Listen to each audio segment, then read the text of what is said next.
threatening. And Guertin with the lead. It's Titans point. No, hey, what a great crossing pattern. I tell you, finding himself all alone up the seam was Ryan Conley. Shot and a goal. And the Titans are on the board. Reckler. Oh, I tell you, she's a beast.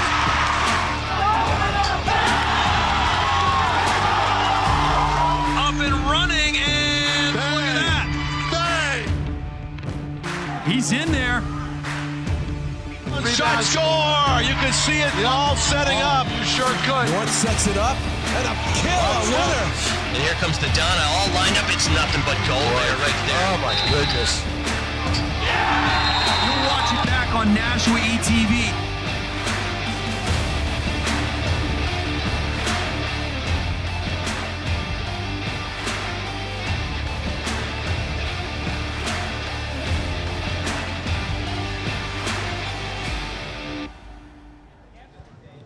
Hello, everybody, and welcome to historic Holman Stadium, scene of tonight's high school baseball game on 4/25/25. It's late April, and it feels like it. Spring or summer certainly is far away from tonight's weather. John Collins along with Tom King, but Tom, fortunate to get this game in. We had a lot of rain last night. We had a lot of rain in the greater Nashua area this morning, and they've done a fine job of keeping the field dry enough so that we can have Bishop Guertin versus Nashua North here on a Friday evening. Yeah. Yep. Hear me, John? Okay, there we go. Didn't seem like it was on at first. It's, I had no doubt that we were going to play this game. The rain was light last night. It was fairly light later this morning. It wasn't heavy.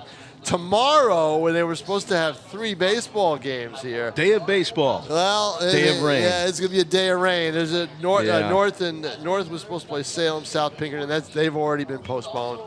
Guertin isn't sure yet what they doubt. Talking to Scott Painter, he doubts they'll play tomorrow night. But tonight, it's the second of an intercity game with Nashua North against Guertin, and both teams could use the win. North is, I believe, 1-3 coming in. They won in their opener. I believe they've lost 3 in a row. And Bishop Guertin, after we saw them, they lost to the team they always seem to lose to, Bedford, on Wednesday. So here we are. They're going to try to squeak out a win. They're going to be announcing the players in the lineups tonight, I think they're already doing it right now. Yeah, they are. They're in the process. Yep. I don't think it's coming over the PA very well. Not very loudly, no, let's say that. loud. It's not like the Silver Knights. They really boom it out. You can't miss it. No, I know it. It's almost like a portable speaker. Yeah, very low. Might be a portable speaker. Says our executive producer, Pete Johnson, who knows a thing or two about sound. Sound, right, and exactly. broadcasting. Tim O'Neill's our camera person, and we are getting close to the Nashua North introductions down on the field. Tom, BG with a tough loss to Bedford, 7-5. I see, or was it 9-7? It was 9-7. 9-7. They've scored a lot of runs though. The BG offense. They hit a lot better than they have in the past. But of course, John, we saw a game the other night where they were able to take advantage of South a little bit and get some key hits. But they need the field and they need to pitch, and that's the big thing for BG. If they can do that, they've done that. They pitched okay last year, right? Yeah. Problem was they couldn't hit and they couldn't field. Or very well, and now they are, kind of trying to get everything going. But you know what? It's April 25th, but because of the late Thanksgiving, everything is back. Is that why? Going all the way back to that? Yes, yeah, because this is only the second full week of the baseball season. Yeah, that's true. So it's that way now. I don't know what the pause is. I don't know if they're doing an anthem or not. North did not go out to get introduced. Oh, I think you're right. They're doing the anthem with the defensive team on the field. Yes, I think that's what they're going to do. So.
And we are just about ready to play ball here at Holman Stadium. We brought our opener to you for this season on Nashua ETV on Monday. It was a game that went fairly long, and it was Tom's case in point about high school baseball being games that are lost more than they are won. There were a lot of miscues, let's say, to understate it in that one, Tom. Yeah, there were some mistakes. I don't think nobody was throwing the ball around. It just was one of those games that just dragged on, right?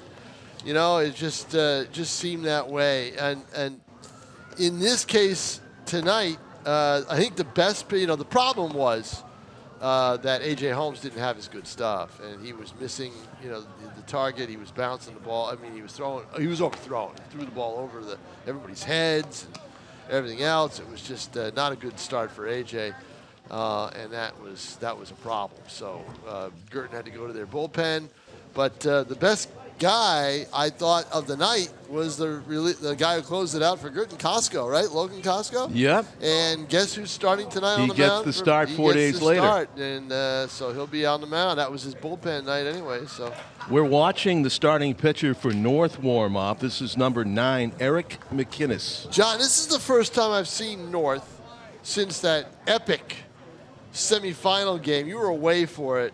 Against Pinkerton last year. It was the game of the year. And this is the first time I've seen the Titans since.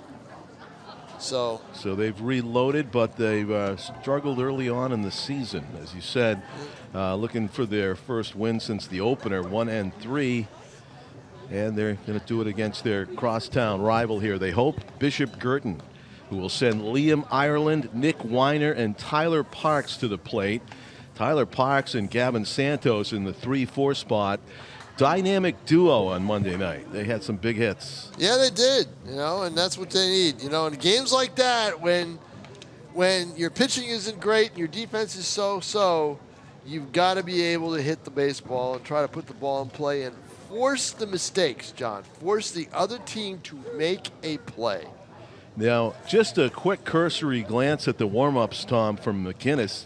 Not looking like a strikeout pitcher, more about a craft is king with him. I haven't seen anything that looks like it's gone over 60 miles an hour. Have you? Right, and he might be the guy that tries to hit the corners around the frame of the plate. Liam Ireland will get a first look at him. Lefty versus righty here to begin things.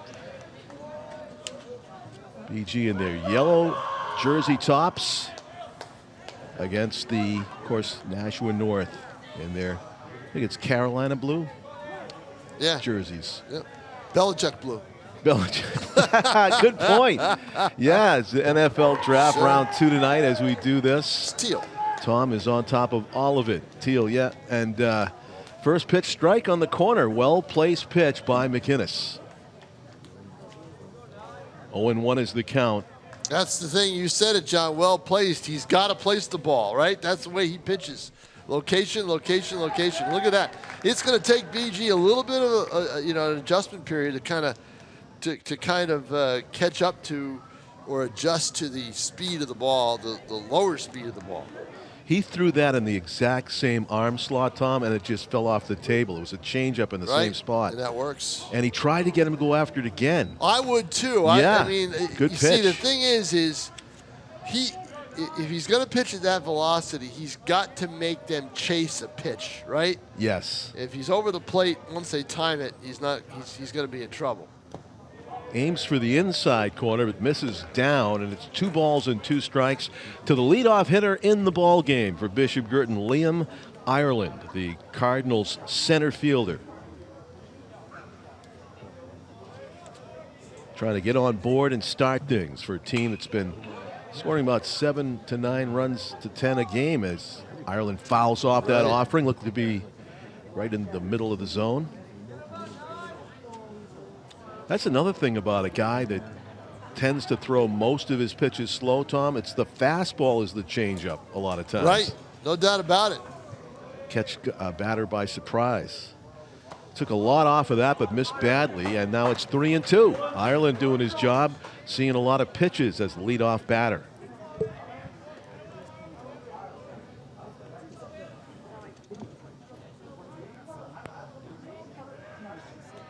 Calling for time as he steps in. And what will be the offering here? Will he come right after him? Eric McGinnis throws. Missed outside and a good take, good at bat for Liam Ireland. And you know what, John? I'll tell you right now. Let's see what he does to try to hold runners on, because at the speed that those pitches are going to the plate, that's plenty of time for people to run. You get an extra couple of steps that way. Oh, you've got to take advantage of that. You get the leadoff man on, and his pitches are slow. And that was a slow, excuse me, foul. It had a little bit more to it, but I think he knows he's going to have to really kind of step it up a little bit with a man on base. I'll say this. I think if he was a right-hander, Ireland would have taken off on the first pitch. I just think it's that's the fear the of thing the deception. That's the thing that's saving him right now, Yes. is the fact he's left-handed. Yeah, he can stare down the runner, and he has a little bit of doubt in his mind. Is he coming over? And he is. Got to see the move, and he's throwing harder to first right there than I think he threw any pitch in the game. And just a good job of recovering to grab that by Ryder Clancy, the first baseman, barely caught it. And, their best hitter, Tyler Parks, is on deck. He's been really red hot lately. There he goes. Good pitch to throw somebody out on a good throw. Safe. A slide around the tag. Yes. What a peg from Mario Ramirez. That was a great throw, and it beat him, but he got there. Yeah, it was in pitch-out territory. It was just about a foot off the plate outside. Mario definitely had an opportunity to get the out right there, but it was a heads-up slide, head first to the outside part of the bat. And he got his hand in, John. I got a photo of it. The tag came down. He slid straight, and it just got right in there with his outstretched hand. Popped in the air to straightaway right. Lining it up is Ryan Guerin. The runner is tagging. Only bluffs, though, as the throw comes into the cutoff man. That's a big out. It is. Big out. First out of the game recorded by Eric McGinnis as Nick Weiner flies out to right. Here comes the damage duo. Tyler Parks to be followed by Gavin Santos in the 3-4 spot. In scoring position, Liam Ireland with speed. McGinnis, let's see what he comes up with to work to these two guys. Looked like he took a lot off, and it's a line drive. They're going to send him, and he's going to score. Ireland's great speed. Yep, gets in there. Head first messes slide, up the ground crew's fine work. Yes, it does. Yep. That's all right, because it's all going to wash away tomorrow. Yeah. So Parks, I told you, hottest hitter. RBI single to left field. Pretty decent deke put on by shortstop Ty Byrne. Made it look like he almost might be able to go up and get it, but not totally fooled. Liam Ireland, good base running right there. So really never broke stride. So now will Parks be going? That's the question. At least on the first pitch, no. Foul straight back. Good hack there by Gavin Santos. I don't know how much. I don't know his speed, so that's the question. Right. Walk and a stolen base, RBI single. Wrapped around a fly out to right. So with one out, Tyler Parks He's batting. got a good lead. Look at that lead. There we go. Oh, he's going. Yep, he hesitated. No chance to throw him out. He hesitated. He did hesitate, but he did get a great jump, as you said, Tom. He read the delivery of McGinnis perfectly, and also got the benefit of a somewhat high throw. But you see what I mean, John, right? You see, it's a liability. They're going to be running on this kid, unfortunately for him, but that's what they're going to do. The 1-1 pitch to Gavin Santos. Kind of got jammed. The inside out's a foul down into the bullpen area. It's 2 strikes. 1-2 is the count. Good spot for that pitch from McGinnis, as Santos could not get extended. Looked like Parks got a change up in the middle of the zone there. It was a little bit up belt high, and he didn't waste any time on the first pitch. No, he didn't. 1-2 is the count to Santos. Fights it off again. Yep. Again, living on the inside corner, Eric McGinnis wisely. I wonder if Santos likes to go the other way, because you would think that's kind of a pitch that he could pull. Not overpowering speed on it. Little gamesmanship at second. Again, he down and in and waiting on it. Inside out's a foul. Still 1-2. It's almost hard to do to oh, no kidding. dig that pitch out and hit it the other way. Yep. There's a lot of these right-handed power hitters that can't keep it fair on the pull side on a pitch like that. I know a few. Umpire went all the way over to the north dugout for a moment. Maybe he needed to make an equipment adjustment of his own. I don't know, John, but this first inning is taking a long time. Yeah. What is that? Is that an omen? If this is any indication, we're going to be here another 3 hours like we were on Monday night. Oh, boy. No immaculate innings? Oh, man. A little slippage there as he took his lead off a second, I noticed, for Tyler Parks, but he gets back. In the dirt that's looking a little muddy. Yeah, a little bit, right? Exactly. To the plate. That's low. Yeah, that's where I thought he was going to try to put it low and away to try to get him to swing, but he didn't. So Santos is hanging in there. Santos saw that pitch well. He had zero desire to go after it. The problem is, right with this velocity, anything up is going to get hit. And look at the left fielder, not that deep, Tom. Nope. Wants to cut off the run. But he's going the other way. He's and going the the right other fielder is suspect because he could probably hit it over the head of Ryan Guertin. I don't think he's getting the pitches hard enough actually, to do that. you know, you're right. He'd have to really load up. He'd have to really, yeah, he's not. You know what? Yeah. The right center field gap, if you're Santos, I guess that's what you're aiming at. That's what you're aiming at. Either that or even left center isn't that bad either. If he gets one to pull and pulls it up the gap, that's a run, obviously. And he'll end up at second base. Oh, again, going the other way. They're pitching away from him. Yeah, he's just spoiling these things. He is. That was on the outside part of the corner of the plate, and then on the inside, ball ends up in the same place.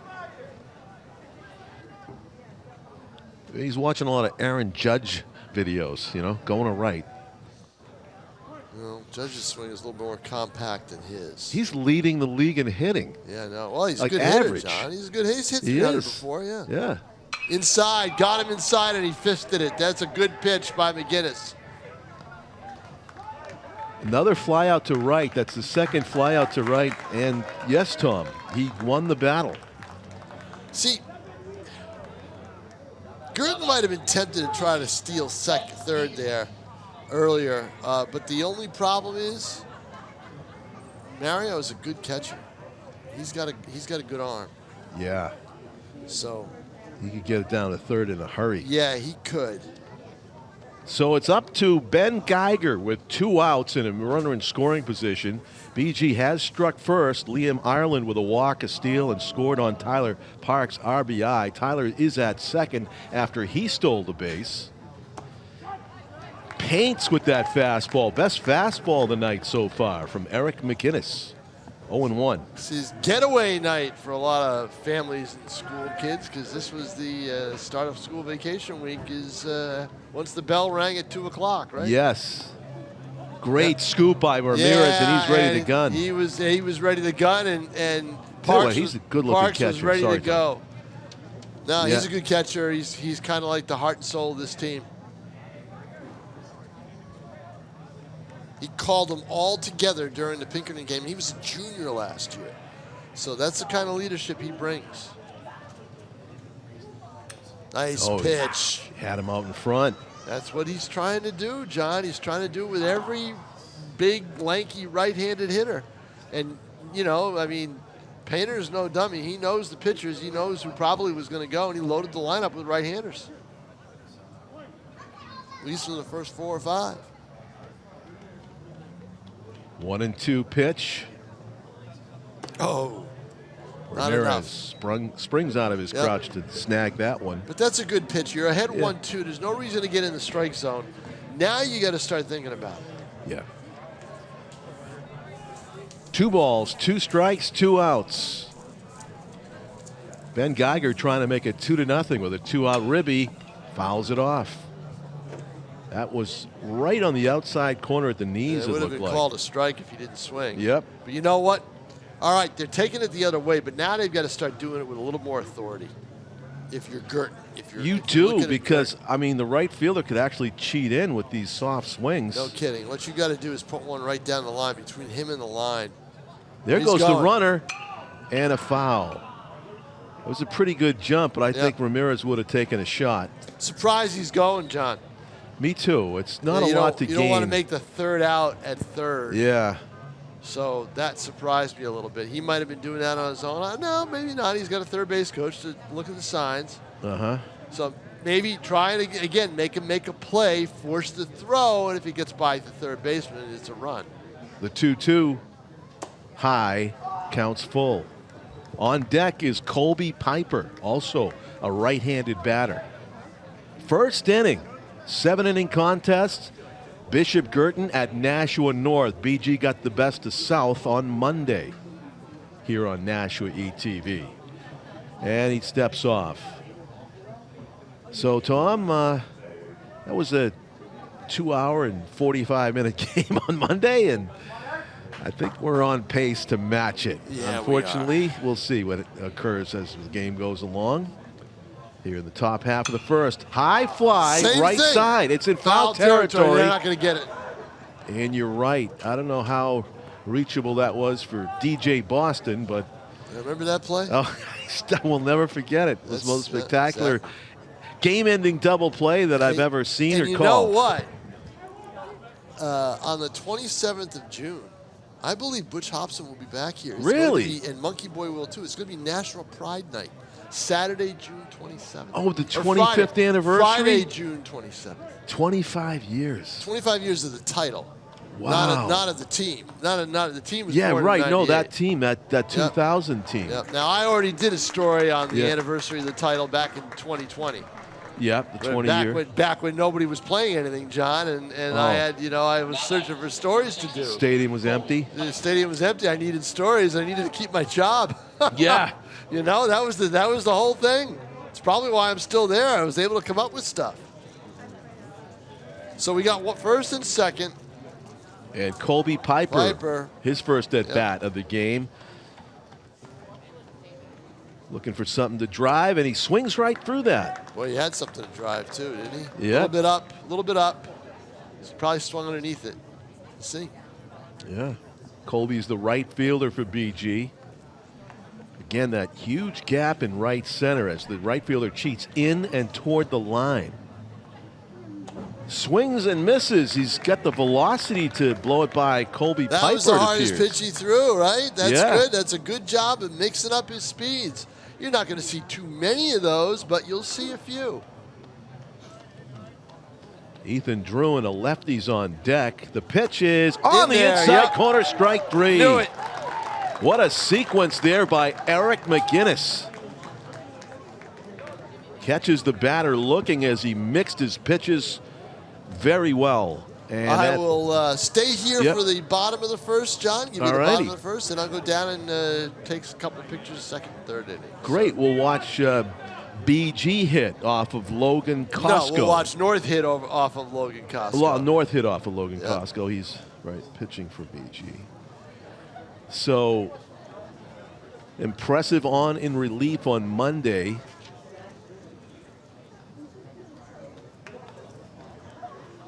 And I guess 4 days, enough time to recover. Different. I don't know why. Yeah? Doesn't it look different? A little with the wind up. Maybe. He was winding up, but no long sleeves for him. pretty sure on it was a the chilly same. night. Yeah, it was the same. It was Costco that pitched that relief inning, wasn't it?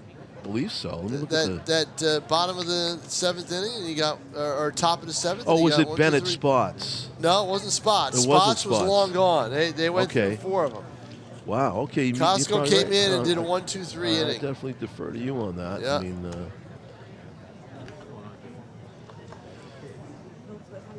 definitely a quality delivery. Almost easy gas for big right-hander. Yep, sure was. Yeah. He'll be facing Austin Suchecki, Ty Byrne, and Mario Ramirez. The 1-3, a strikeout and a ground out to second to end that game. Right. Against Nashua South. Shut down. Austin, center fielder for North, is a left-handed batter. Would love to match the performance of BG's leadoff batter, who walked, stole second, and scored the game's only run to this point. We're in the bottom of the first inning. North batting for the first time this evening. Swung on and missed by Sachecki. Looked like a two-seam fastball over the outer third.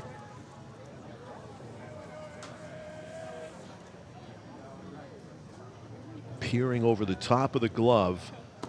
Costco delivers his changeup, and it misses away. 1-1.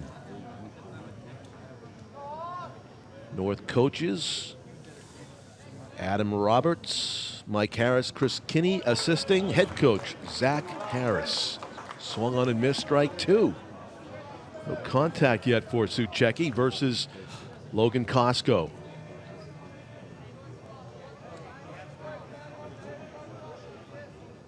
Strike three. Yep. That was not in the zone. No, but that's what happens Yeah. when you're down in the count. You're trying to protect things, and Right.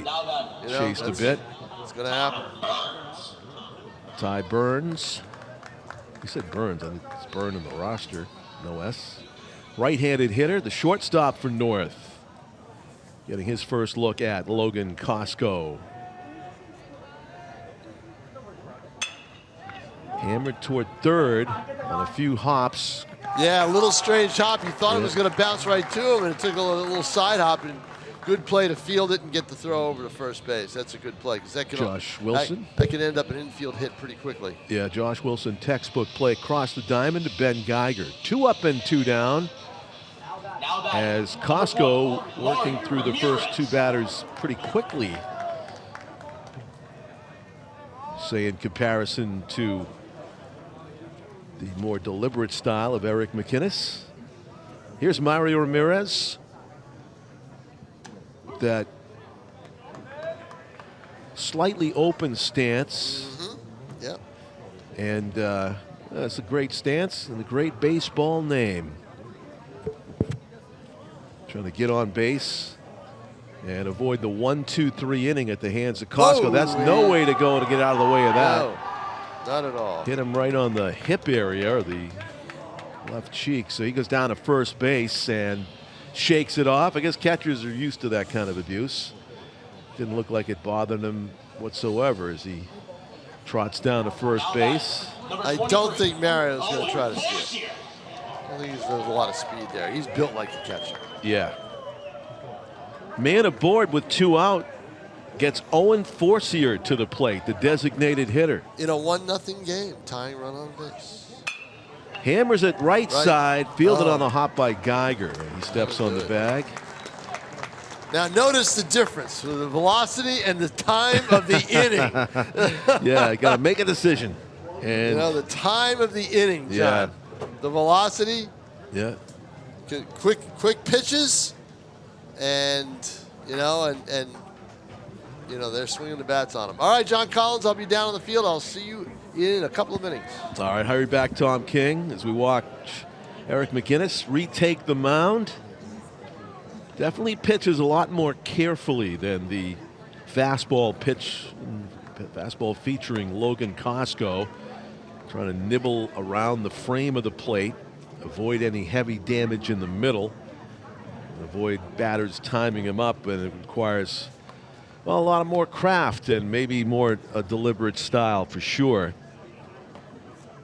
Costco just pounding the zone with the velocity there. Got 3 of the 4 batters quickly. Actually, he put Mario Ramirez on base pretty quickly. Hit him with the second pitch that Ramirez saw. And Mario's got the equipment back on behind the plate.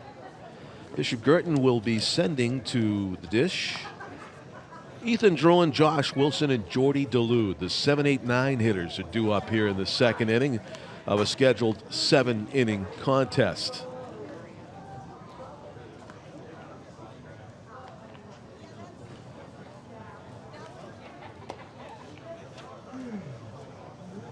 spring sports underway. We hope to bring you a sampling of all of it before the graduation ceremonies arrive. Lacrosse, baseball, even possibly some Riviera College lacrosse. We'd love to do that on Nashua ETV. Now that number 17. If you haven't downloaded the Nashua ETV app, look it up on the Google Play Store and iOS. Great thing to have. See the games live, you can see the games archived. Nashua Community Media.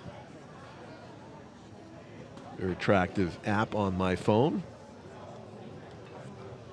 Here we go at top of the second inning. BG going to try to add to their 1-0 lead. Getting some of the, that's off the shoulder or the back. Well, immediately you start thinking about tit for tat on hit by pitches, like the old school, you hit my guy, I hit your guy. But maybe just a coincidence. First pitch sends Ethan Druin down to first base.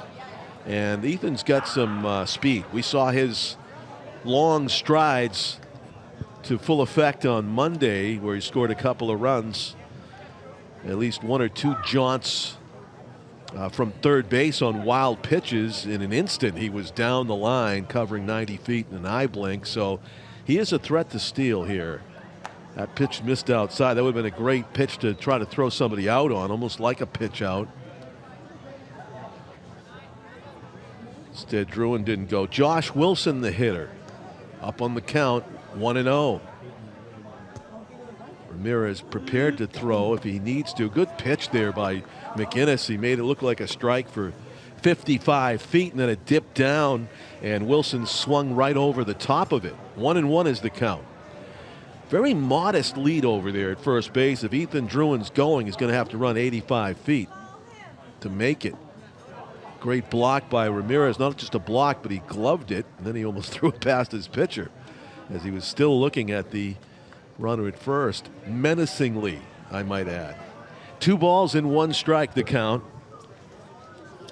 A little bit bigger of a lead, clearly a lot bigger of a lead now, as he's got that lead foot on the cutout, and that draws a throw over.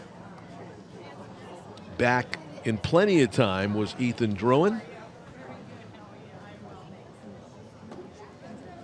Jordy Dulude, the BG catcher, is awaiting his turn on deck. 2 balls, 1 strike. The pitch up and away. 3-1. Hitters count here. A matchup that you would think favors Josh Wilson, being also a right-handed hitter against not an overpowering left-handed hitter. Let's see if BG gets some action on the bases. No. Low, ball 4. No need to steal when Wilson gets the free pass. First and second and nobody out. A hit by pitch and a walk. And the 9-hitter, Jordy Dulude, will bat. BG spinning the order in the first 2 innings here. They have the leadoff batter in the order, Liam Ireland, who has scored the game's only run. He's on deck now, and still nobody out here in the top of the second. Bishop Guertin, after tonight's game, will be playing, or we're scheduled to play tomorrow night right here at 7 o'clock, and it's not looking good weather-wise for the day of baseball. Worse things could happen, I guess, than again in the cancellation tomorrow. Your 4th game of the week, you would think the pitching staff is being worked thin. And maybe Scott, the head coach of BG, was maybe not crying a river over possible rain out tomorrow. After tomorrow, they're scheduled to play Monday. Not much of a break there. If the weather was good tomorrow, they'd be playing 5 games in 6 days or 7 days. 5 games in 7 from Monday to Monday. That's off the plate, just outside. So struggling here mightily in the top of the second is Eric McGinnis. There is nobody warming up in the Nashua North bullpen.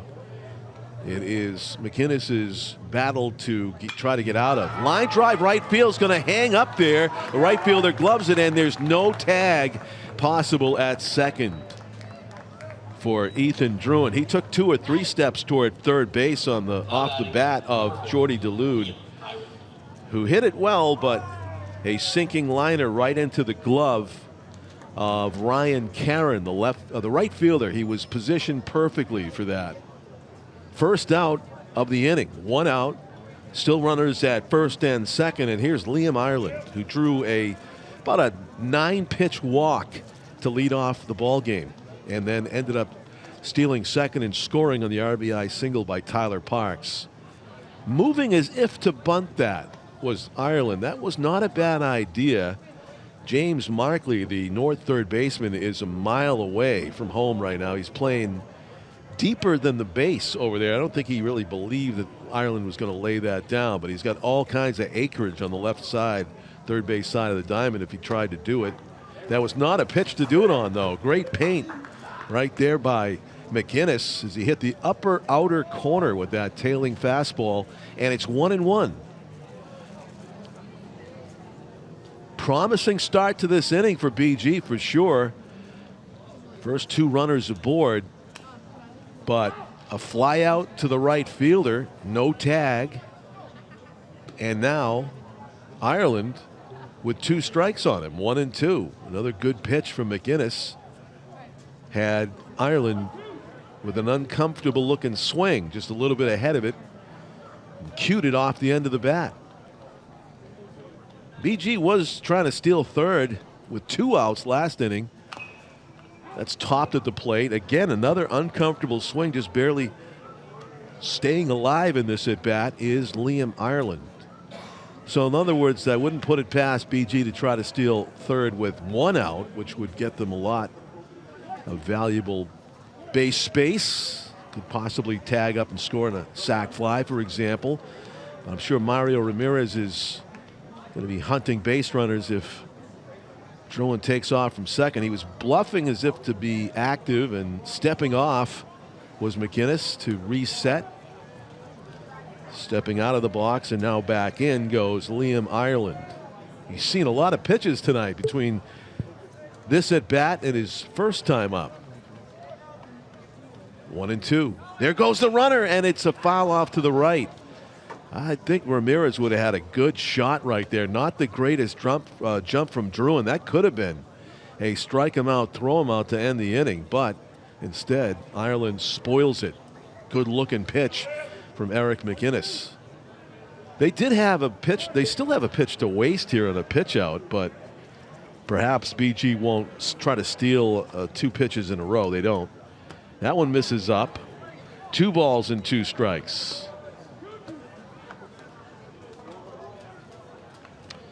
If I'm Mario Ramirez, of course I say this, I was going to think of something hard away in case BG tries another double steal here.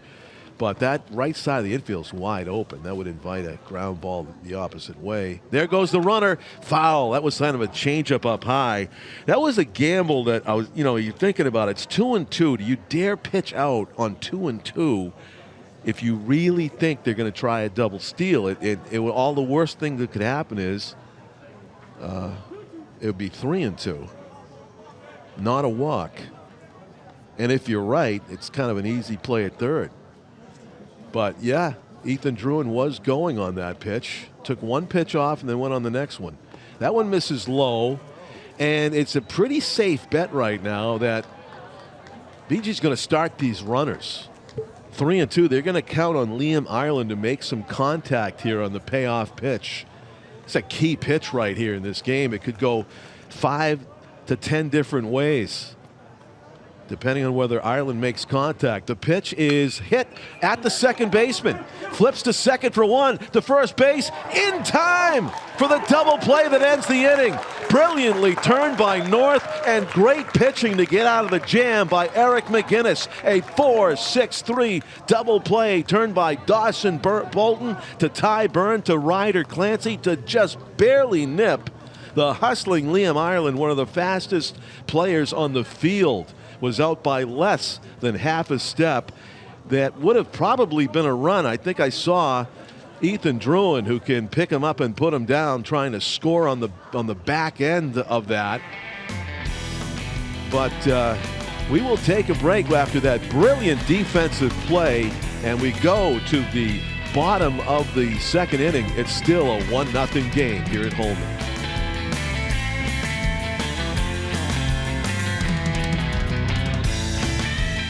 Welcome back to historic Holman Stadium on a Friday night, April 25 of 2025. It's our second high school baseball telecast of the spring season. And we've done Bishop Guertin ball twice. They won Monday against South, and now they're back here trying to make it a Nashua sweep over North, leading the game 1-0.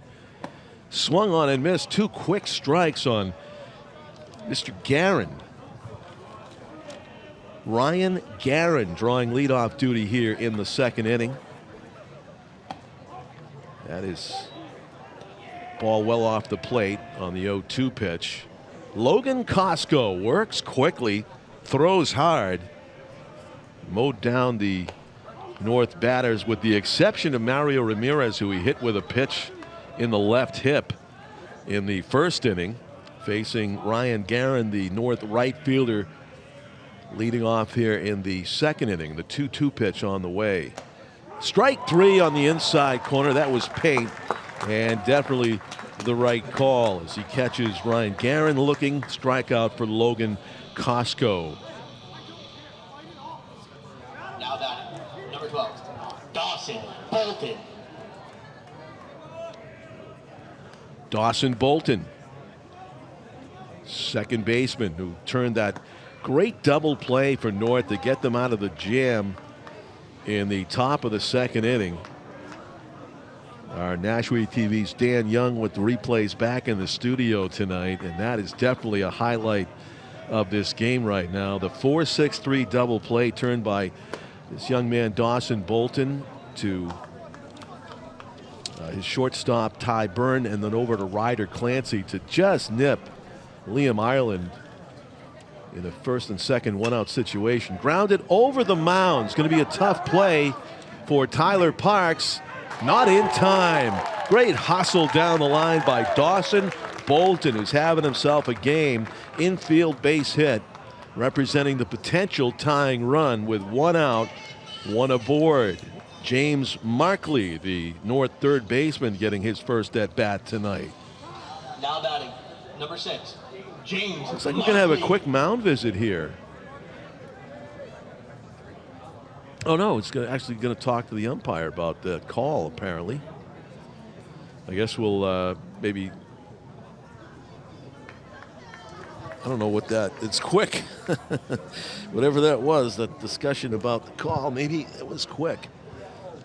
One word. No challenges in high school baseball, not yet anyway.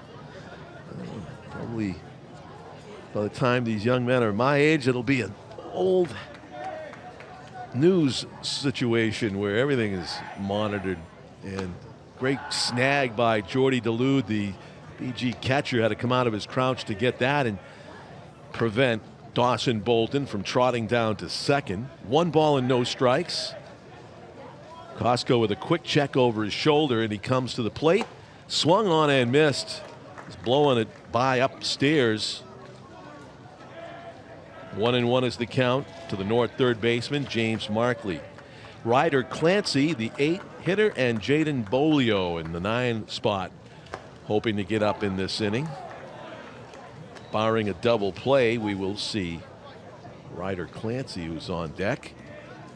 Again, upstairs with the heat, and no contact made by a North batter. It's the 1-2 pitch on the way from Costco. He just barely misses the inside corner, up and in to Markley.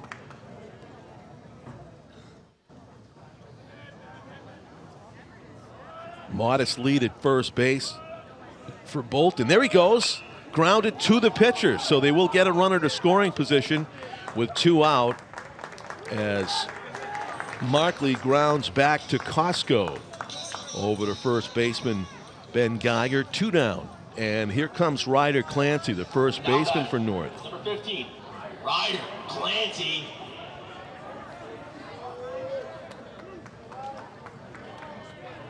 Good pitch to go on there for Dawson Bolton. I don't know if Costco would have. He probably would have. He's got a great arm. He would have tried to get the lead runner at second had he not been stealing on the pitch. Misses up and in with the first pitch fastball to Clancy. RBI opportunity. A base hit will probably tie the game here. Oh, he had a duck out of the way of that helmet bound pitch. And it's 2-0. So keeping the hitters on their toes a bit with the uncorking one like that. That one's down the middle 4 different ways and strike 1. One of the toughest things for a hitter is after you just ducked out of the way of a ball at your head to erase it from your mind and hit the pitch right down the middle. And that's why a lot of pitchers do it that way. Just groove one. He's probably not going to swing at it. Although Karyastremski was one of the famous guys for the revenge swing right after they get knocked down. The 3-1 is high. Runner is going and he's out. Jordy Dulude with a no doubt about it peg down to the third baseman, Josh Wilson, who applied the tag to the hustling but very out Dawson Bolton to end the inning. So Logan Costco ends up only seeing 3 batters after all, despite the infield single. It's 3 up and 3 down. A strikeout, a throw him out at third, and a ground out back to the pitcher as we go to the top of the 3rd inning. And it's still a 1-0 contest. BG leads. It was the leadoff batter of the game, Liam Ireland, who scored the game's only run. Stay with us here, Nashua ETV.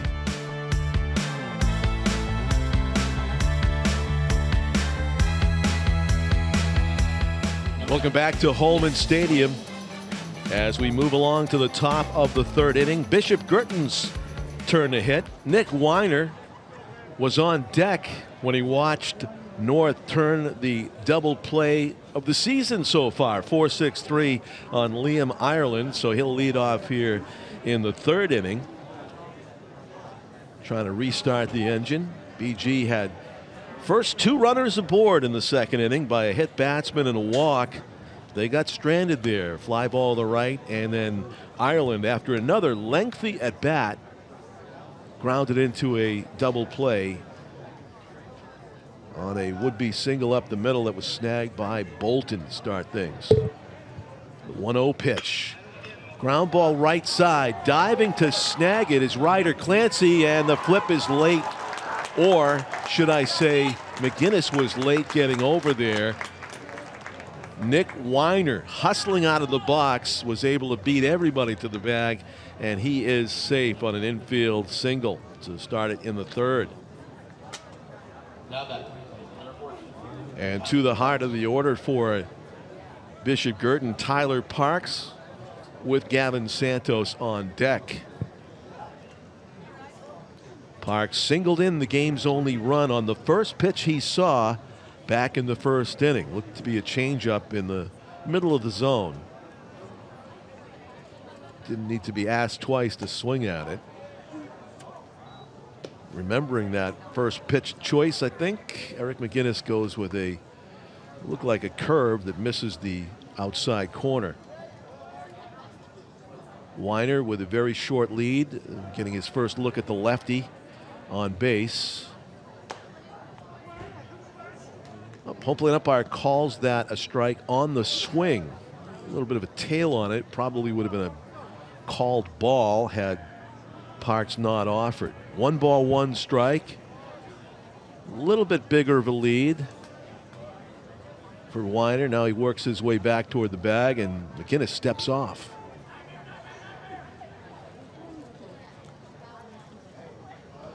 North middle infielders looking to turn their second double play of the game, as is their third baseman, James Markley, to get in on the act. That one missed. Oh, that hit the inside corner at the knees. Catcher's body language made me think that he caught it near the dirt, but it was a strike. A well-placed pitch by Eric McGinnis. As it looked like Parks had no thought about even thinking about swinging at that. That one misses the upper outer corner, and it's 2-2 is the count to Tyler Parks. Saw him get a hold of a couple of hits on Monday. Got one to start off here on Friday, and it's easy to see why he is in the 3 spot in the order. Pitch is off the plate, and the count is full. 3 balls and 2 strikes. Good battle here between North starter Eric McGinnis and BG's 3-hitter Tyler Parks. North outfield respecting Parks' ability to drive the ball. They're pretty deep. Also respecting his ability to make contact. BG had their runner off with the 3-2 pitch, even though there's nobody out yet here in the 3rd inning. Fouls it off. We'll do the 3-2 again. This is where you have to be in pretty decent shape as a baseball player to run on every pitch, because I'm pretty sure BG's going to start him on every pitch, and they do, and he fouls off, and he's got to go back and do it again. This is where you're kind of cursing your teammate under your breath. It's just put it in play, will you? I got to run 90 feet sprints on every pitch. Coach's not going to take that steal sign off either. He trusts Parks to put it in play. It's a hit and run on every pitch here. Every one he fouls off, he's still going to send Nick Weiner. There he goes. Swung and missed. Chance to throw him out to second, and he's out of gas. A strike and out, throw him out. Second double play of the game. Mario Ramirez guns him down.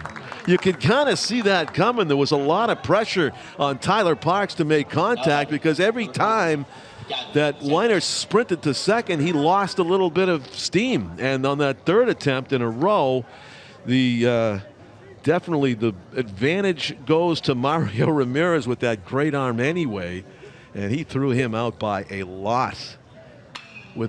That one's ripped way down the line, roped, and it's foul off the bat of Santos. He was first pitch swinging this time, like Tyler Parks did in the 1st inning, but could not keep it fair. And interestingly, Santos hadn't pulled the game at all night until that pitch. He went the other way in the entire at-bat, the long at-bat he had in the 1st inning. He couldn't pull it at all. In this one, he pulls about 5 feet foul, way down the left field line.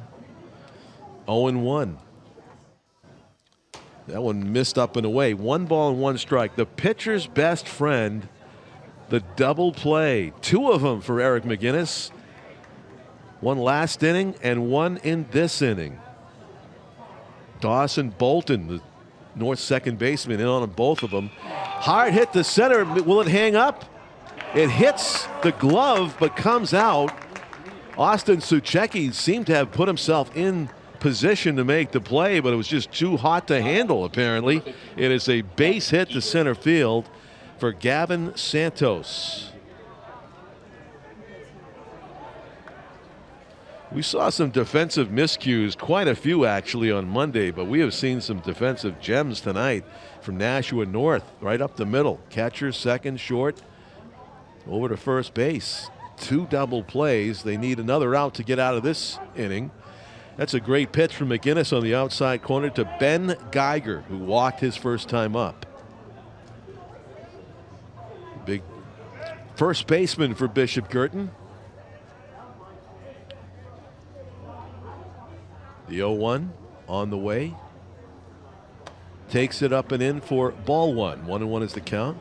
Somehow Ben Geiger reminds me the NFL draft is underway, and the Patriots have taken Will Campbell, a left tackle from LSU, as their first pick, number 4 overall. A lot of people hope he is the guy that will protect Drake May's blind side, and you folks Watching this on YouTube 10 years from now, you know the answer to that question. We can only dream about as Patriots fans. Hope it's true. Hope he is the next 3/4 of John Hanna, at least. McInnes checks the runner at first. Again, another modest lead as a base runner's intimidated by a left-hander, not knowing whether they're coming over or going home with it. 1-2 is the count to Ben Geiger. One strike away from wriggling out of another difficult inning is McInnes. That's off the end of the bat. It's going to stay in the infield for Dawson Bolton. Have a night, Dawson. And it is the third out of the inning. Still a 1-0 game.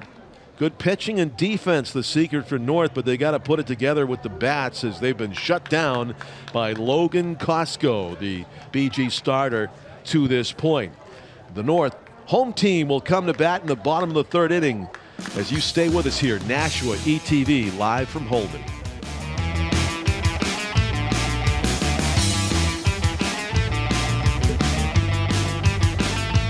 North coming to bat here in the bottom of the third inning, trailing by just the 1 run, thanks to some fine pitching and defense on their part. Looking at a pitch right down the middle to lead off the third inning.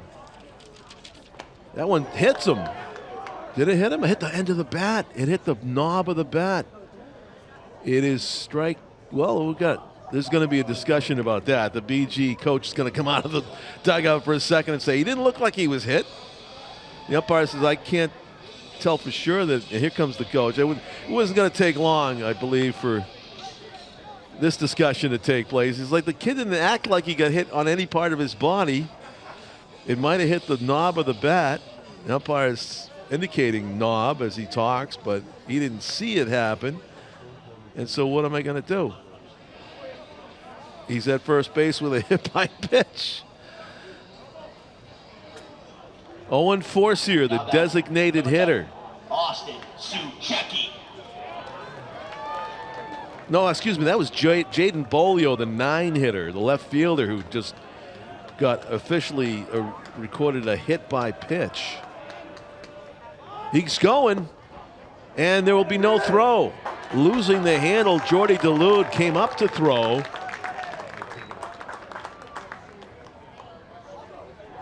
But on the pitch to Suchecki, took it down.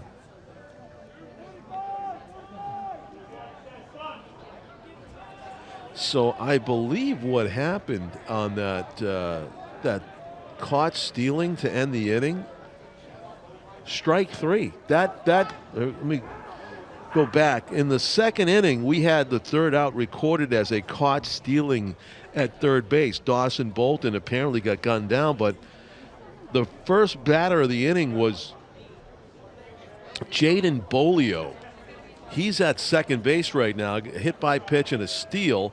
So the umpire at home must have called strike 3 on the batter, Ryder Clancy. Ryder Clancy gets called out on strike, so the throw down the third was completely unnecessary. That was actually the 4th out of the inning. But that's why Bolio led off instead of Clancy. Throw to second base, the pickoff attempt, a good bid by DeLude. But diving back in was Bolio. And he represents the potential game-tying run. Best start to an inning yet for North with the leadoff batter on second in scoring position and nobody out. And their lead hitter, Austin Suchecki, with a hitter's count, 2-1 pitch. Bends away from some chin music there, and it's 3-1. Contact has been tough to come by for these North hitters against Logan Costco. Let's see if Suchecki can do something with a hitter's count here. The 3-1 pitch on the way, swings through it. Great location there for Costco. He didn't groove it down the middle. That was on the outer edge with a little bit of a tail on it. It probably would have been a call strike had Suchecki not swung, but not exactly a cookie. Here comes the 3-2 pitch. Took a lot off, missed. That's a walk. Didn't want to surrender anything good to Suchecki in that at bat, so he walks him. This inning has started for North just as it started for Bishop Guertin. A hit batsman and a walk in the second inning before they had a fly out and a double play to end the inning. Let's see what North can do with first two batters aboard with a hit batsman and a walk and nobody out. Ty Byrne, the second hitter, he's going to bunt it in front of the plate, and he had to come up and hit him in the box. So it's a foul. That's right call. He didn't really make a great bunt attempt there. Had some green real estate on the left side of the infield. There was no real charge being put on by BG third baseman Josh Wilson. He didn't seem convinced that Byrne was going to lay it down. He pulls it back there. He couldn't even reach that one. Breaking ball way outside. Good job by Dulude to come out of his crouch and corral that one. Interesting that North would be trying to bunt the man over here against a strikeout pitcher. It's not going to be easy for the next guy up to hit a sac fly necessarily. You're giving up an out. There's a bunt in front of the plate. Throw to first base and in time, just barely. Good play by Ben Geiger. The first baseman charging all the way down past the midpoint line from home to the mound to make that play as he fired it to the second baseman, Tyler Parks, covering. And a great throw at that from Geiger. Not an easy play for any first baseman right there. And he guns down the trail runner over to third in scoring position. Of course, 90 feet away for anything for Ramirez. And right now, if you're second and third, if you are BG, you're not going to give Mario Ramirez anything good to hit here. First base is empty. I mean, this is going to be an intentional, unintentional walk. Or an unintentional, intentional walk, I should say. The 1-0. That's on the inside, far inside corner. Almost an unhittable spot. 1-1. And I would look for Logan Costco to try to pump two more right in that spot. The pitch right down the middle, and Ramirez had a pitch to hit there. Swung right through it. So perhaps Logan Costco's got no fear at all of Mario Ramirez, who could knock home 2 runs with a single here. Strike 3. A cut fastball and or slider. Might have been a slider there. It caught the front corner. Beautiful pitch by Logan Costco. Froze Ramirez.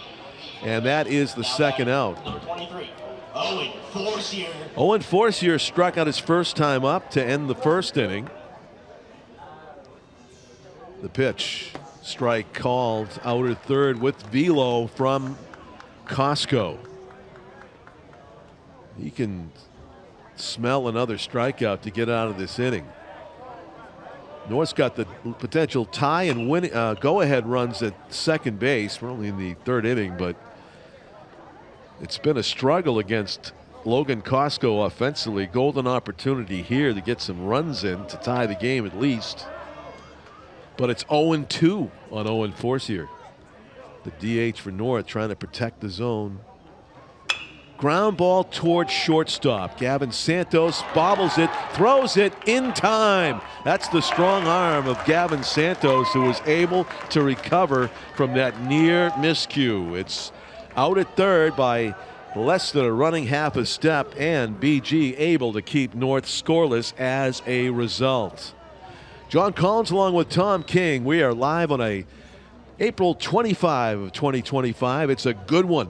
BG leading North 1-0 after 3 full. Stay with us here on Nashua ETV.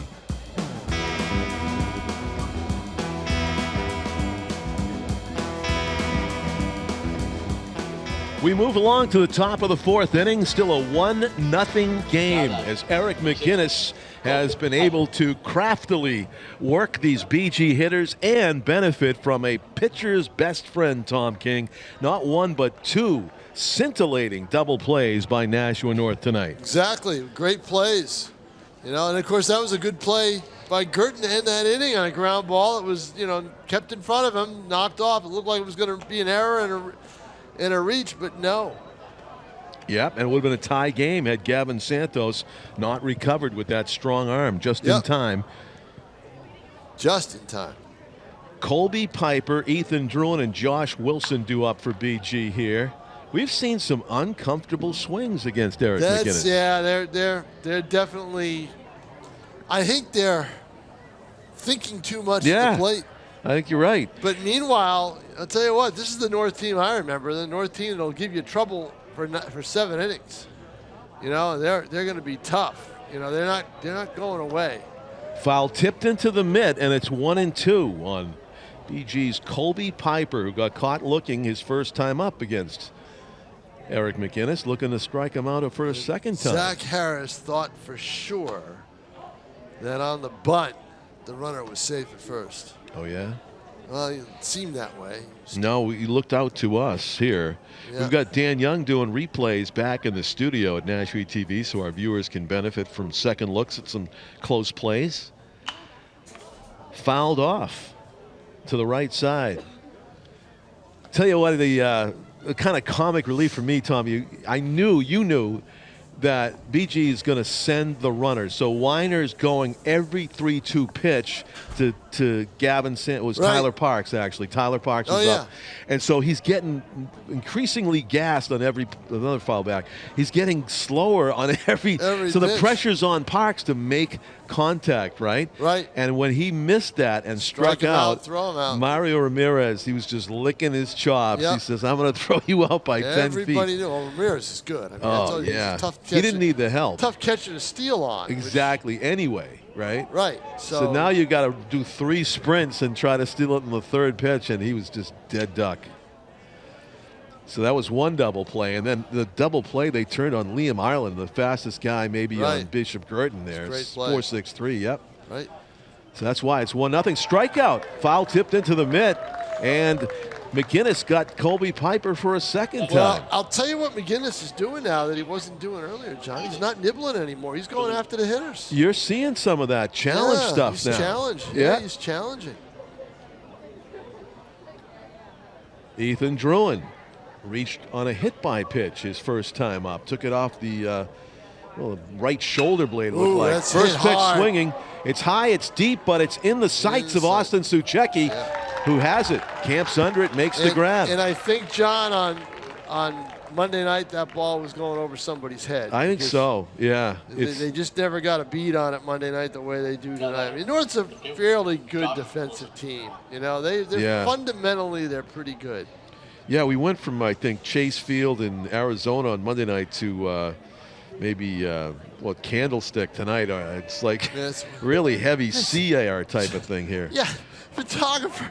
There's a photographer down at first base. I don't know who he's shooting for, if he's just doing it for a family or whatever. Turns to me and goes, "Nice night for game, huh?" I looked at him and go, "Are you crazy?" I looked at him and I go, "Not really."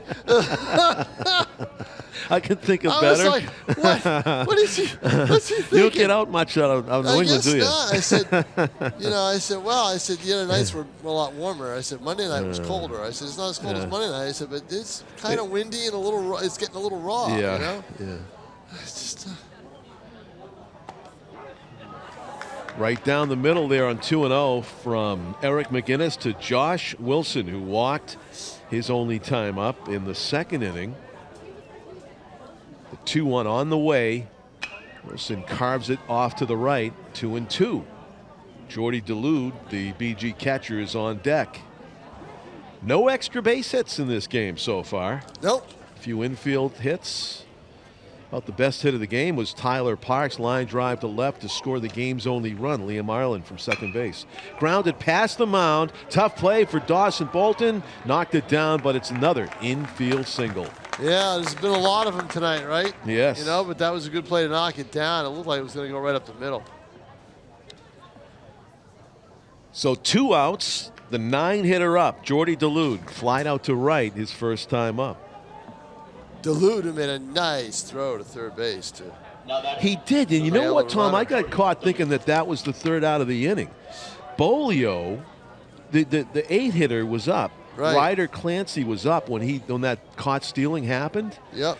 Well, the next inning, Jaden Bolio, the 9-hitter, led off, which means that the third out was actually a strikeout. That is hit hard, but right. And that's the end of the inning.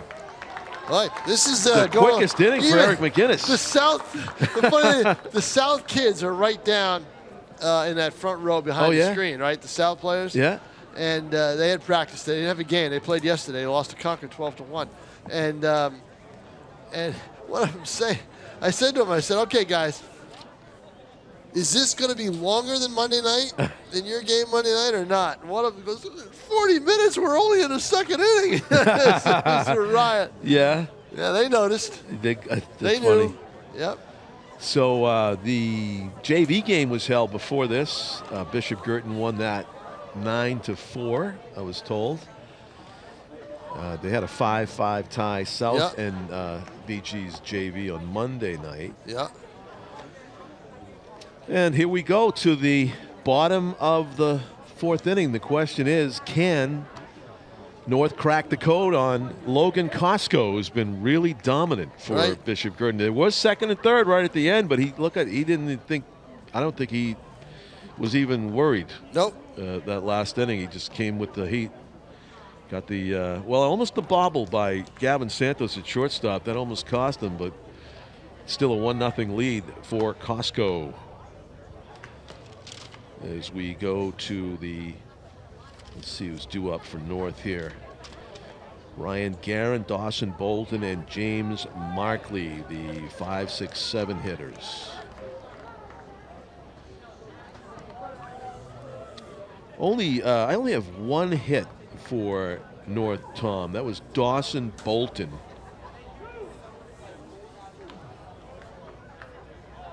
Was that an infield hit? Infield hit. Yeah. Yep. So that's how dominant that's it. Logan Costco's been.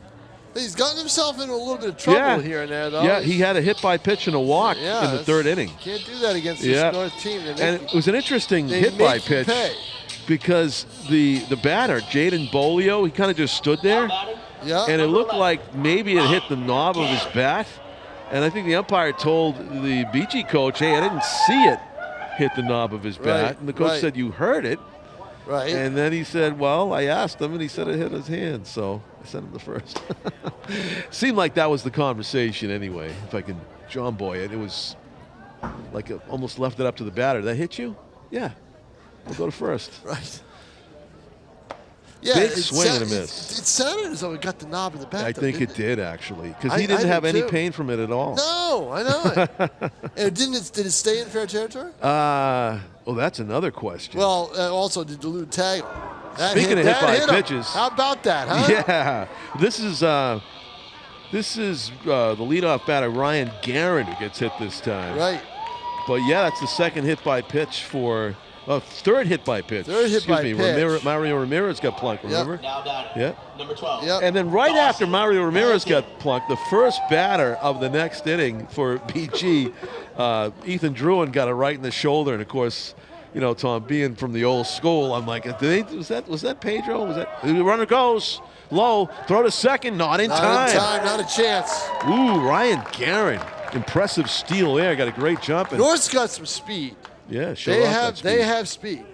That's the tying run in scoring position with nobody out. Right. Another opportunity knocking here for North. Dawson Bolton, who's had a really good night. He's got the only hit for North. He's turned 2 double plays if you count the strike him out, throw him out. Takes a strike, and that's a pickoff, and he's safe. Oh, my! Oh! Gavin Santos jumps up and down with a grimace. Santos thought he had him. I thought he was, you heard me say, he's a dead duck. He was way away from the bag. That had to be some creative hand surgery on the slide by had to get that Ryan ball. Guerin. You know, the throw was in front of the bag. Yep, and I'm sure Dan Young, so Santos replay guy, has that one. I'm sure that's going to be on the tape. Yep. Ground ball toward the shortstop. Santos has got a charge. Yep. Double clutches, but gets him in plenty of time. So now, once again, with 1 or 2 outs, North's got the tying run at third base. And that is good base running, right, Tom? You got to make a decision. You're on second base. If the ball's in front of you, you don't go. Right. If it's Now behind you, number 6, that was right at him, but he James knew it was Markley. slow hit. So it's technically behind him, and he took off. Great running there by Guerin, who's all the way over to third. He wants to score badly, but Costco's got other ideas. Bunt in front of the plate. It's a safety squeeze. Checks the runner at third. He's going to come home. He's safe at first and at home. And a run. As Geiger tried to throw it before he had it. Right, that's the problem. Geiger shouldn't have cared about it. He should have just worried about the out. 1-1 game. Yep, that's the way to do it.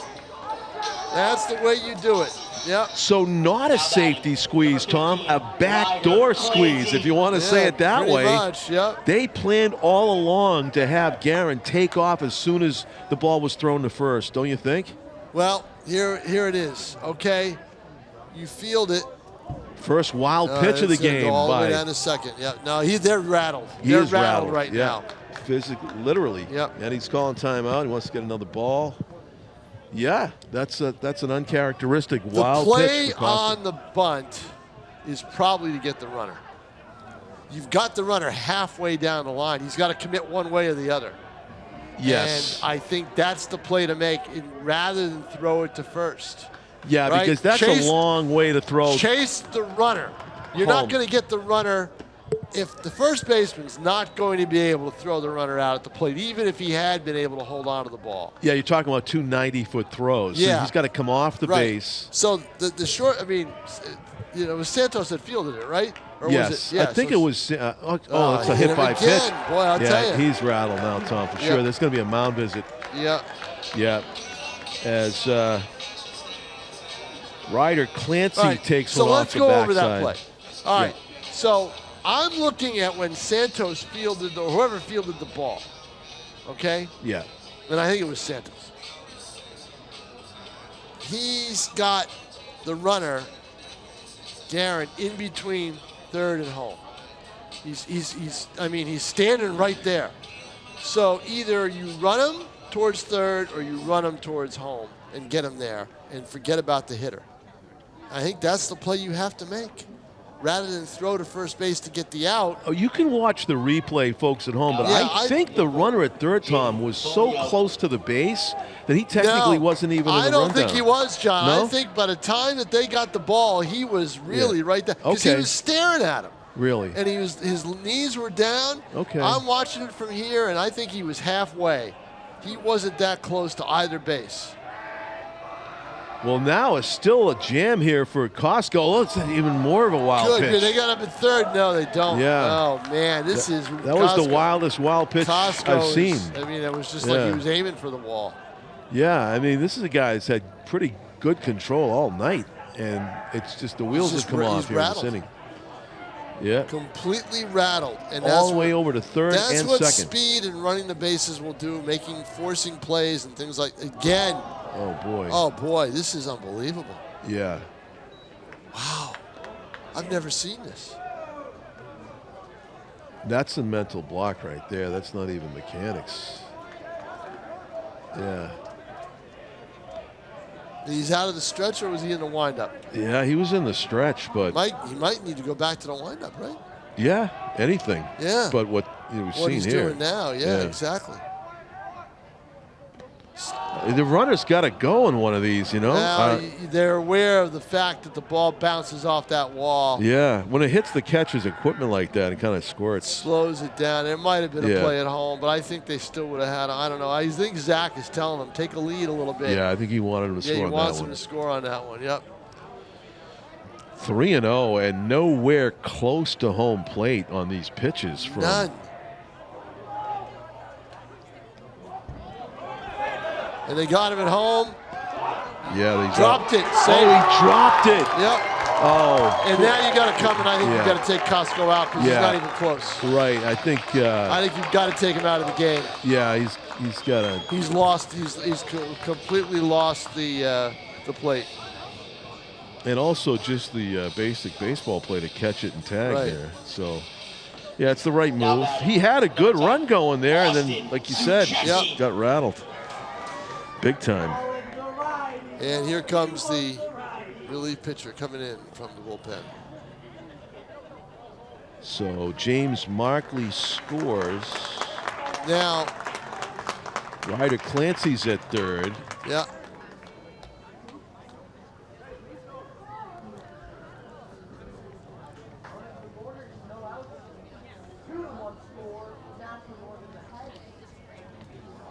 Austin Suchecki's over there in a huddle with, who else is in there?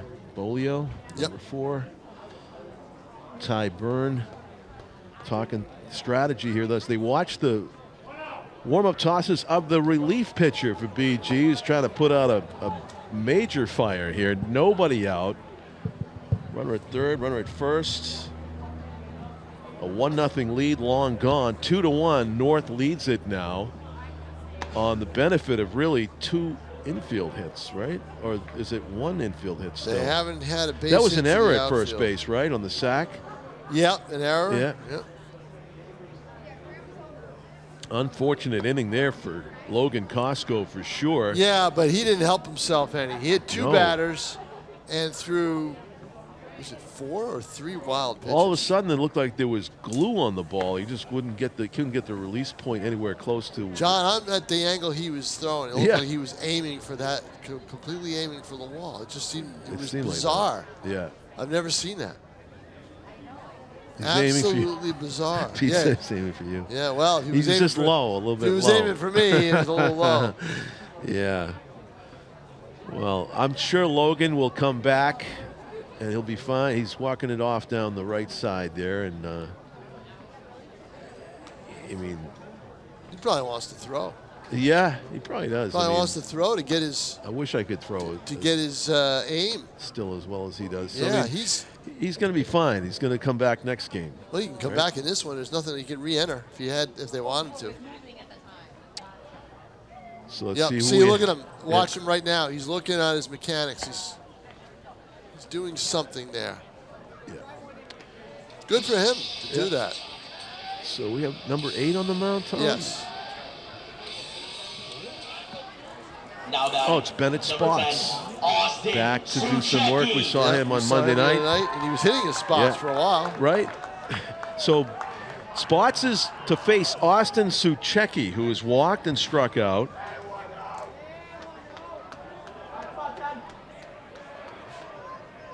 Righty versus lefty. North trying to add to their 2-1 lead. Nobody out. Bottom 4. 2 runs are in. The runner is off. He'll steal second. The catcher was looking to pick the guy off at third, not even thinking about throwing it down. So 2 runners in scoring position for Suchecki. Looked at a strike right there. 0-1. Nobody out. The wheels have come off here in the bottom of the 4th. Yeah. Bishop Guertin, and they're purring away for Nashua North. They're doing everything they can without a base hit to the outfield. Infield is in.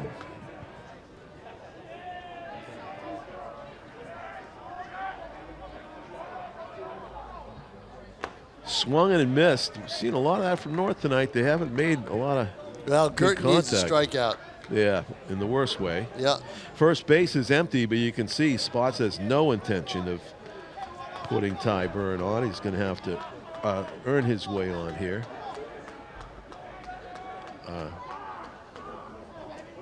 Rather Suchecki. Chucky is a good athlete and a good baseball player. And it maybe Spots going right back up top with the heat, I would think. Goes strike 3. I thought I heard that hit the I thought plate. I heard that hit the plate too. I thought he short off it. Exactly. I don't know what that noise was, but it I was don't know, but that's a tough take. strike 3 in the end. Now batting. Big Number strikeout. 2. That's exactly what Ben Spots needed to do. Yep. As North threatening to bat around here, Ty Byrne is the 7th batter to come to the plate. Foul tip into the mitt. Well, Strike 1. Spots has got to just throw strikes. Yeah. Try to get his team with second, third, and 1 out. 2 outs now. So now all he's got to 2 do outs. is kind of relax and throw the ball over the plate, not have to worry about the consequences. Right. And North would love to break this open in a way. It would be a 4-1 lead if they do it with a base hit.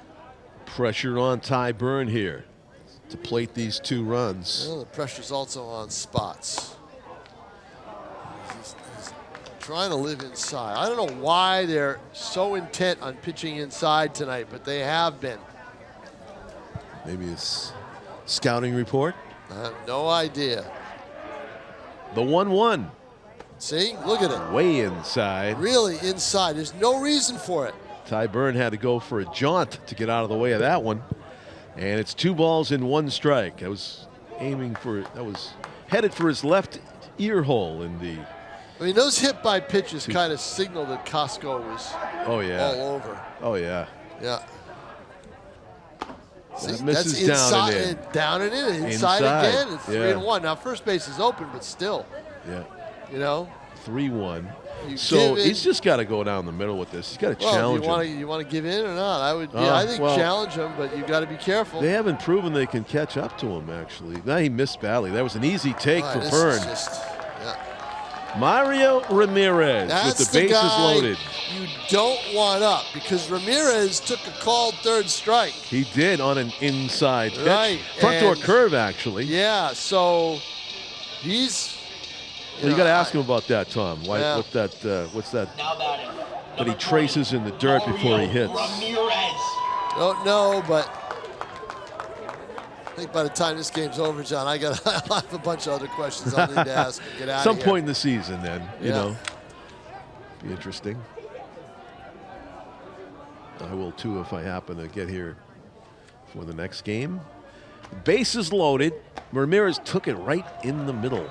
I know there's one 0-1. more City Night game left, and that's the North-South game on May 16th. And that before that game, the Hall of Fame, National Athletics Hall of Fame inductees will be introduced like they were last year. Nice. 2 years ago. 0-1. 2 strikes. Good pitches. Yeah, Ramirez should have probably took a hack on one of those. He's Well, down in the count 0-2. My guess is he's going to be swinging at this pitch. So you've got to be careful with the 0-2 if you're Spots, but you also have to be careful. You don't want to hit him with the pitch, but you know what? You also don't want to put it too far outside and have the ball go to the backstop again. It's the curveball. Yeah. It was off the plate, but Ramirez couldn't lay off, and it's a clutch strikeout. Ben Spots gets the job done on in relief for BG. It's still a 1-run game, but now North is up 2-1. John Collins with Tom King. We have a good one here tonight. We do. Yes, we do. We had a good one the other night. It was 7-7 going in the top of the 7th. Yeah. The only thing was the top of the 7th was on Tuesday morning. You know. Right. So, Tom, they're going to, when the Silver Knights take over here in a month or so, are they going to fill up the walls with the ads like they usually do? Yes, they put the ads. Yeah, so the ads. It's almost a clean slate out there. Yeah, right they now. that's what they did last year too. Yeah. They took the ads out and it looks like they're doing some work down the right side. I don't know if that has anything to do with the upcoming season, but it's always a great thing to see the Silver Knights occupy Holman Stadium in the summertime. You've been here long enough to see it when the stadium was idle, and that's always a shame. This beautiful facility to play ball. Tomorrow is supposed to be a day of baseball from 10 a.m. start in the morning to a 7 p.m. start. Yeah, the weather doesn't look good. There were only going to be 3 games played. It was all the city teams. Were they going to stick a JV game in there at 4 o'clock? I have no idea, but Yeah. Concord was supposed to play, but they bailed because they're making a trip to Cooperstown. Oh, okay. So I would imagine, I don't know who they were going to play, but the games were Pinkerton South, and that was going to be at 10 a.m. Then at 1 p.m. Salem North, and North is usually gone at the 10 a.m. but they wanted the 1 because they're playing tonight. And then Guertin gets the traditionally gets the night game. So, but they're 2 of them are officially out and rescheduled already. The morning and afternoon game. Guertin has not yet made a call on tomorrow night because the rain might be over with by tomorrow night, but the field may be still too wet, and because there won't be any infield tarp on it. Yeah. That's usually on it, for the Silver Night games because there's no crew. You need a You need half the DPW crew to come in here and do that. And I see. Yeah. That's not going to And you're not volunteering. No, I'm not. No. And I don't volunteer with the Silver Knights to do it either. I laugh. Eric McGinnis will be the pitcher of record if the Nashua North wins this. He is out of the game. On in relief is Ryan Guertin. So Eric McGinnis got the job done, Tom. He held BG to 1 run. His team came up with 2 in the bottom of the 4th inning. So he leaves with the lead. And here comes Ryan Guertin, the lefty, on in relief for the Titans. Another lefty. Yeah. Surprised they didn't go righty. Right. But they had their tough act to follow as a left-hander. Yep. Well, you also have to have the horses. Now, if this is a close game, late in the game, we will have a treat. We will see, hopefully, we'll see Nolan Sullivan.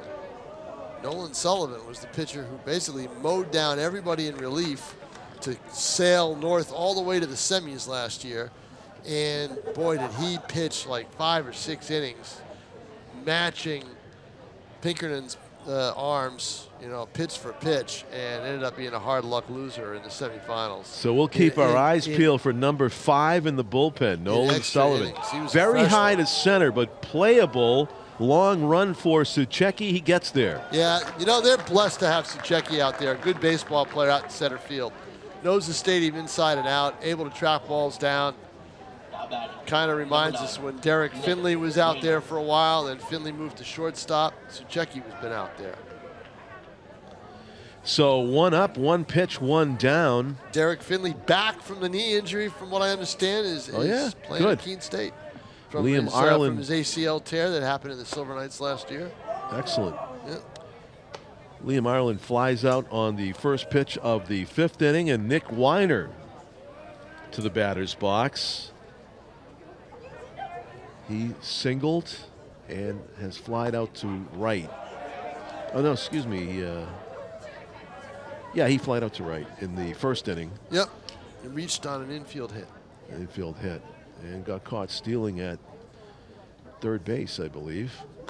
Twists away from that one. No, he was at second base.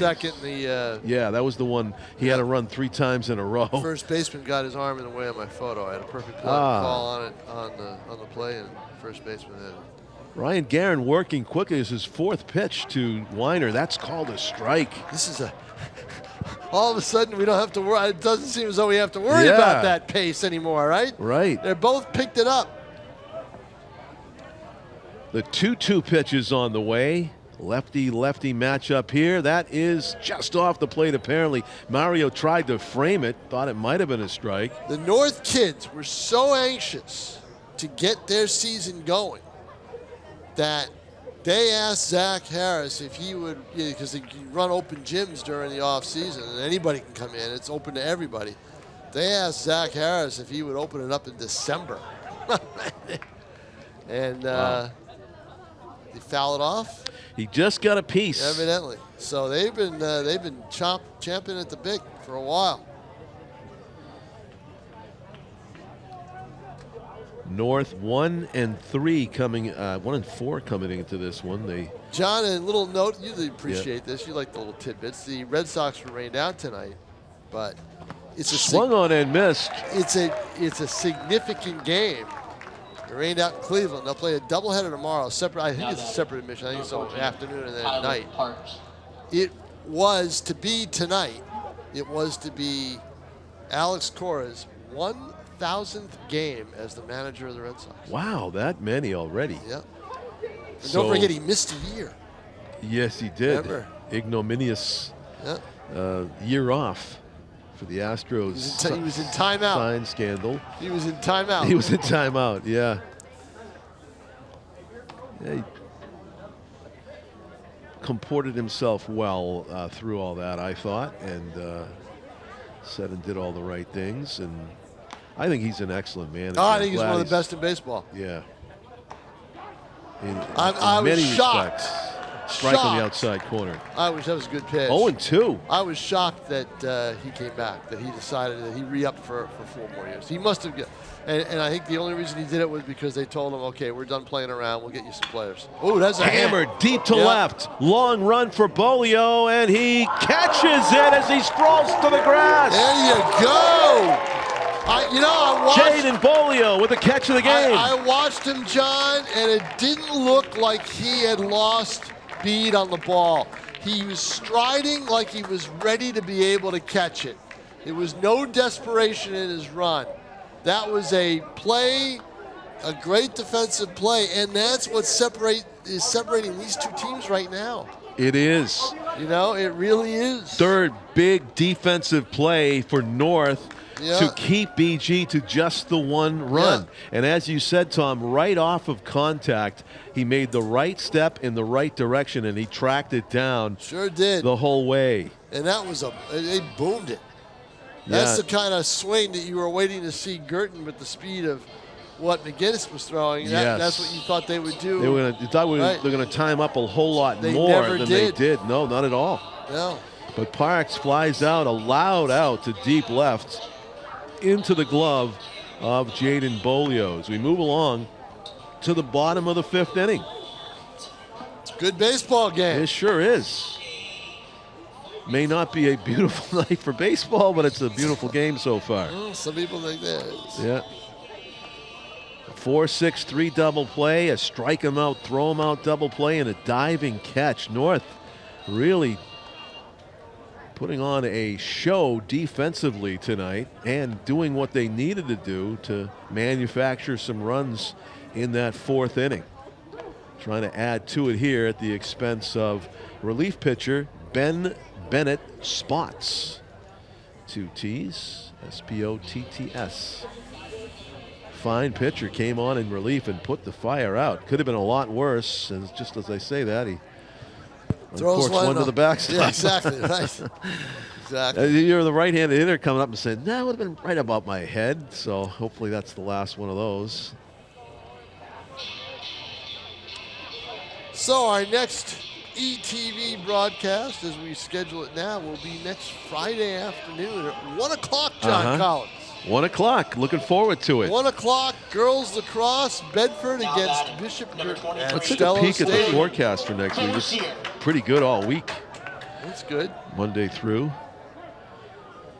I'm going to go gameless for the next 3 days, I think. I've had my fill of high school games for a while. Works out well for you, It's also All-Star Week, where Telegraph All-Stars from the winter will be posted. And nice. so that'll take up some local story stuff. So Owen Forcier draws leadoff duty for Nashua North versus Ben Spots, who with the route there of Logan Costco kind of like held on to it too long and fired it past his catcher. And while the girls play Friday, I'm not mistaken, Thursday the boys, BG boys play at Bedford.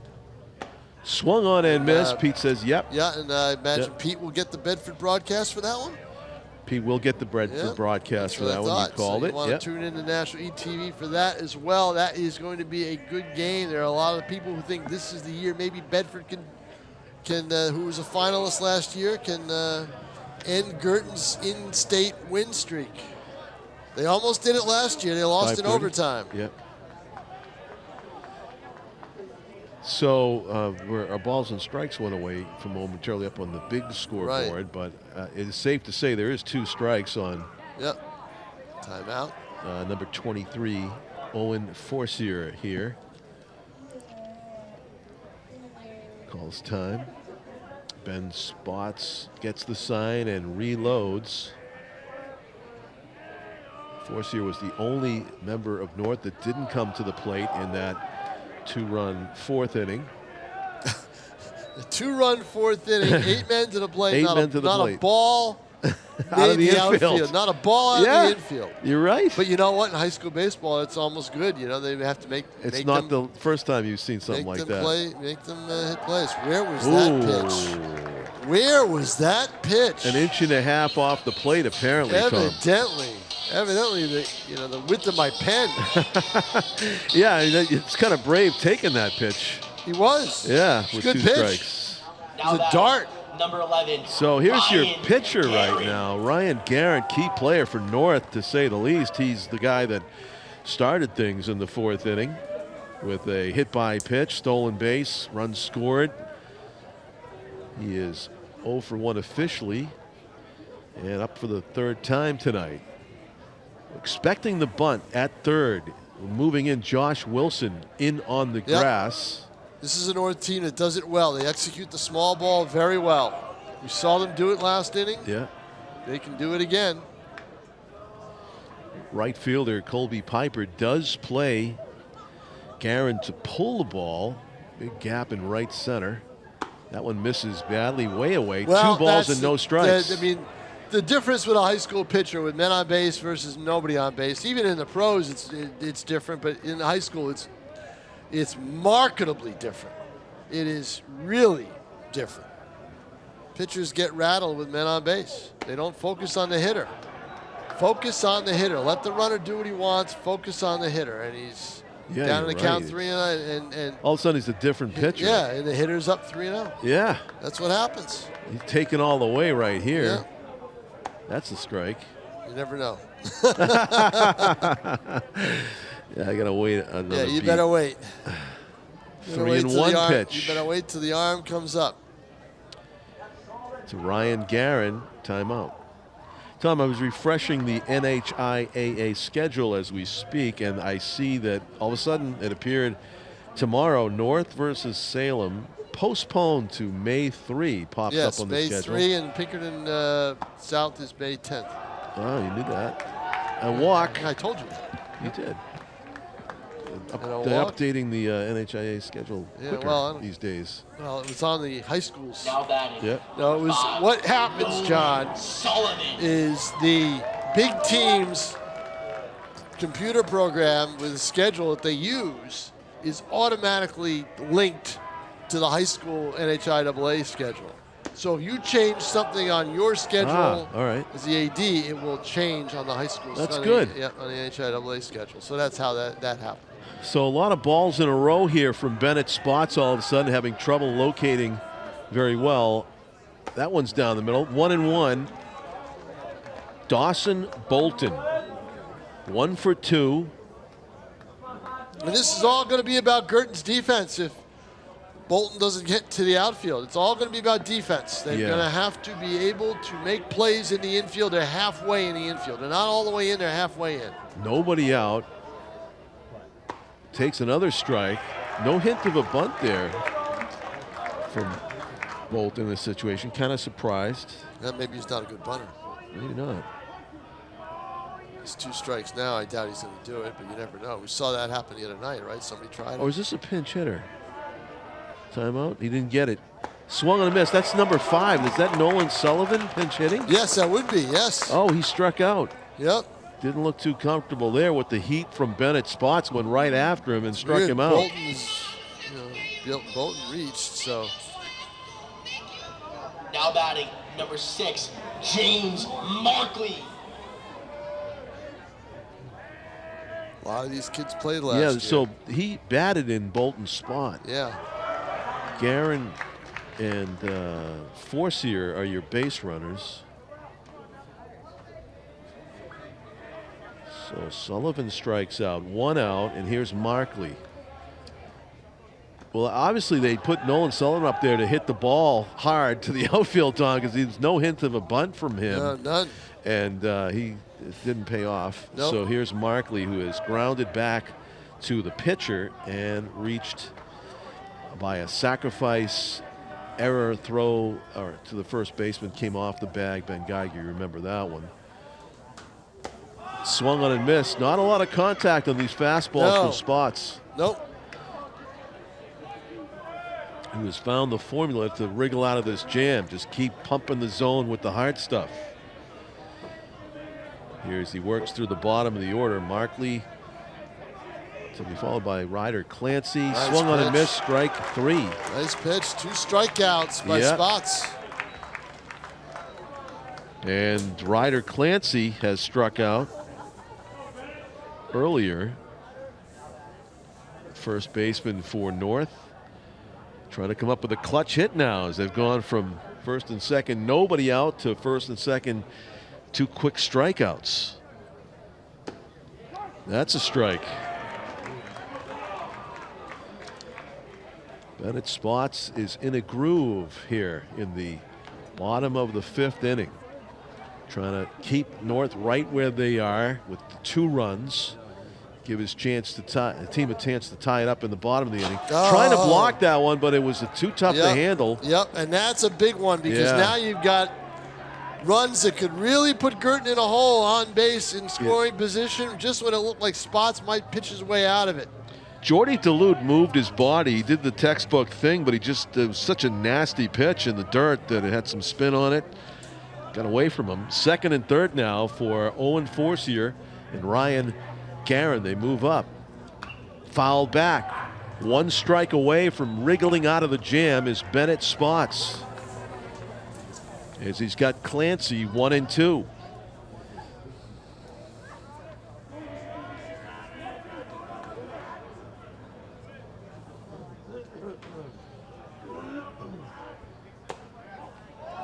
Must have missed high. I know, really. And again, how do you take that? I don't know. Clancy. 2 balls, 2 strikes, 2 on. Surprised he's looking for the sign for this long. And timeout called. Also was surprised was Ryder Clancy. He's like, you mean you're not just looking to throw the number 1 here? It's working pretty good for you.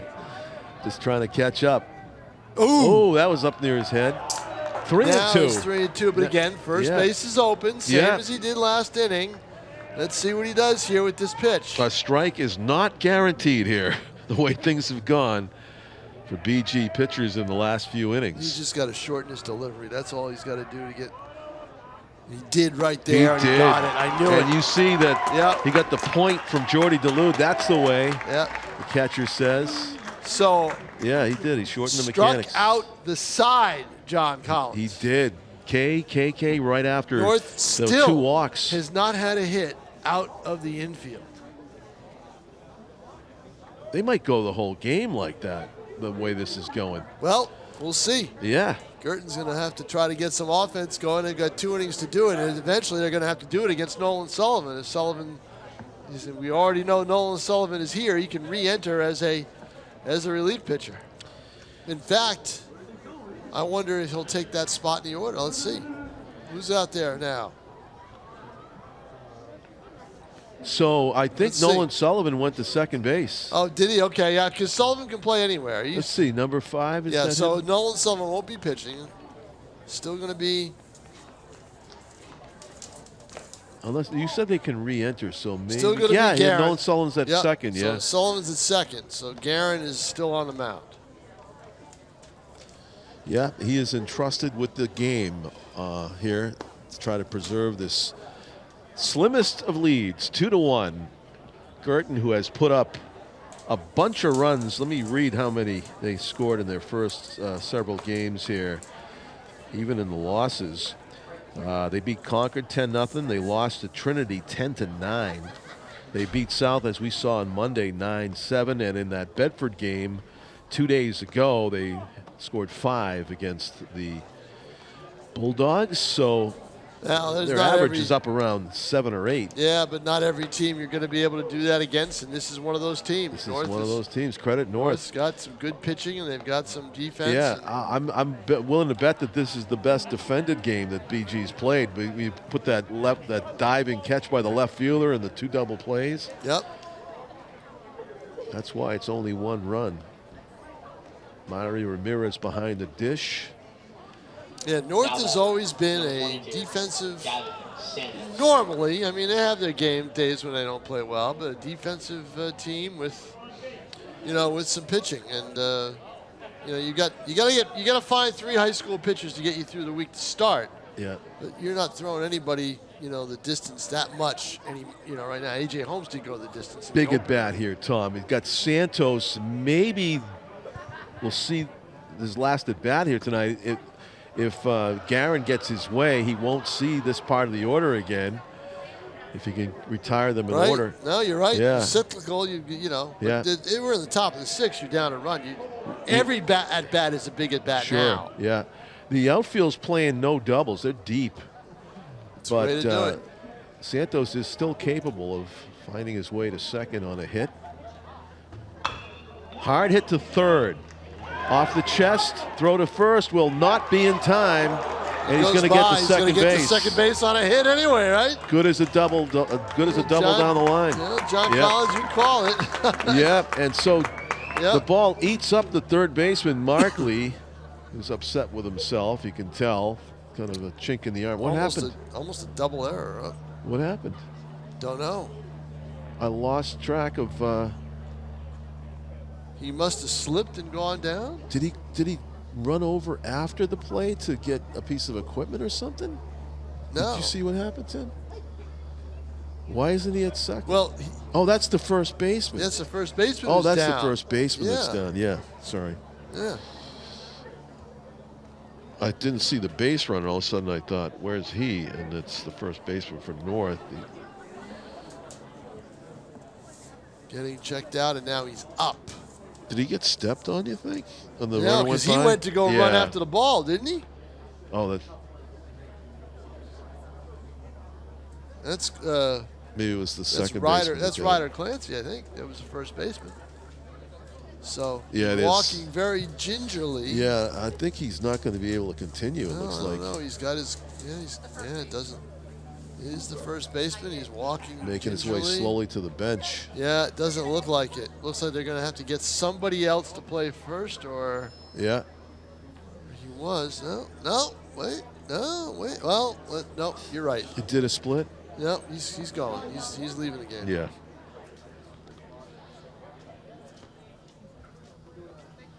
So now they have to rearrange things. Looks like our starting pitcher, McGinnis, might be going into the dugout to get a first baseman's glove. No, he might be going to the dugout to have somebody else take his spot. Oh, that's it, yeah. So someone will... North's got a shuffle. There's the first baseman's mid on 23 for North. That is Owen Forcier. Get some different I believe leather. That's 15 running out to the outfield. 16 running to the outfield. 15, I thought. Tim said 16. Lends it, yeah. Yeah. That would be close. 5 and a 6. Charlie Patterson into the game. The way these high school uniforms go, 5 and 6 are very close sometimes. Yeah. Depending on the style they use. So McGinnis is out. Patterson is in. Patterson's going to play first, right? Forcier was the DH. He's going to go to first base. So Forcier goes to first. Oh, so that's why McGinnis had to come out, because he was getting DH'd by Forcier. So Forcier comes onto the field defensively, and McGinnis has to leave. Has to leave, I see. And so they lose their DH. Lose their DH, yep. Yeah. And I think it's Patterson in center. 16 ran to center, did he? No, I think he's in right. Oh, Suchecki would stay in center? So you want to keep Suchecki in center. So he's in right. Patterson's in right. That's where McGinnis There we was. go. Yep. And Ben Geiger trying to tie this game up. Nobody out, runner in scoring position. First pitch swinging, fouls it. Key at bat here, as everyone is, as Tom said, 1-run game, late. Top 6. So who do we have at first, John? We have the former DH, Owen Forcier. Forcier's at first, okay. Yeah. There we go. So they do lose the DH, yeah. Nice pitch. Stays up. It's 1-1. Lengthy break there that couldn't help our relief pitcher, Guerin, you would think. Checks the runner at second base. The 1-1 is on the way. That's a strike right on the outer sliver. Great pitch from Ryan Guerin, who took that pill with relish in a tight game and has done well on in relief for North. That was tough to take Well, after the previous call. I'll tell you what Ramirez did was bring that in, too. He framed sure it. Did a nice job of framing He did, it. and didn't Sold get the me. call. Didn't sell the umpire, though. 2-2 No. pitch with the lefty on the mound. Let's see what happens. Hard hit, base hit down the line. That's gonna tie Great the hit for game. Geiger. Yes, knocks it at 2-all. Got that pitch on the outer half, pretty much the same location, John Collins, as the previous pitch, and that's what he was looking for, and he nails it down the line. Great hitting. Yep, it was by Geiger. Scampering home with the tying run Yep. And we're was Santos. And we are tied 2-all here in the top of the 6th inning.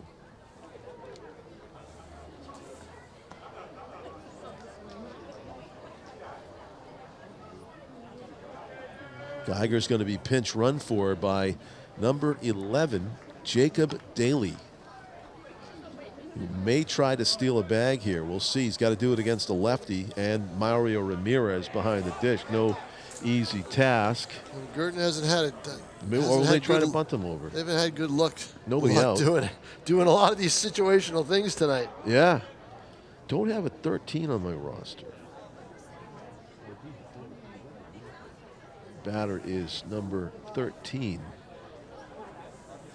Hold on 1 second. Let's see. I got the one from the other night. It's Okay. got a longer list on it, right? Let us see. We have a 13 on here. No, that makes 2 of us. Yeah. First pitch swinging. It's fouled to the on-deck circle. 0-1. Ryan Guerin not able to preserve the 1-run lead, now wants to preserve the tie game, still in search of the first out here in the 6th inning. There goes the runner, had a good jump and no chance to throw him out as it goes off the end of the webbing of Mario's glove. Monster jump there. I don't think even Mario had a chance to throw him out. Nope. First move, steal by Jacob Daly. Rewarding the coach's confidence to put him in. Up and in. Nice stop there by Ramirez to prevent that ball from going by him. Yep.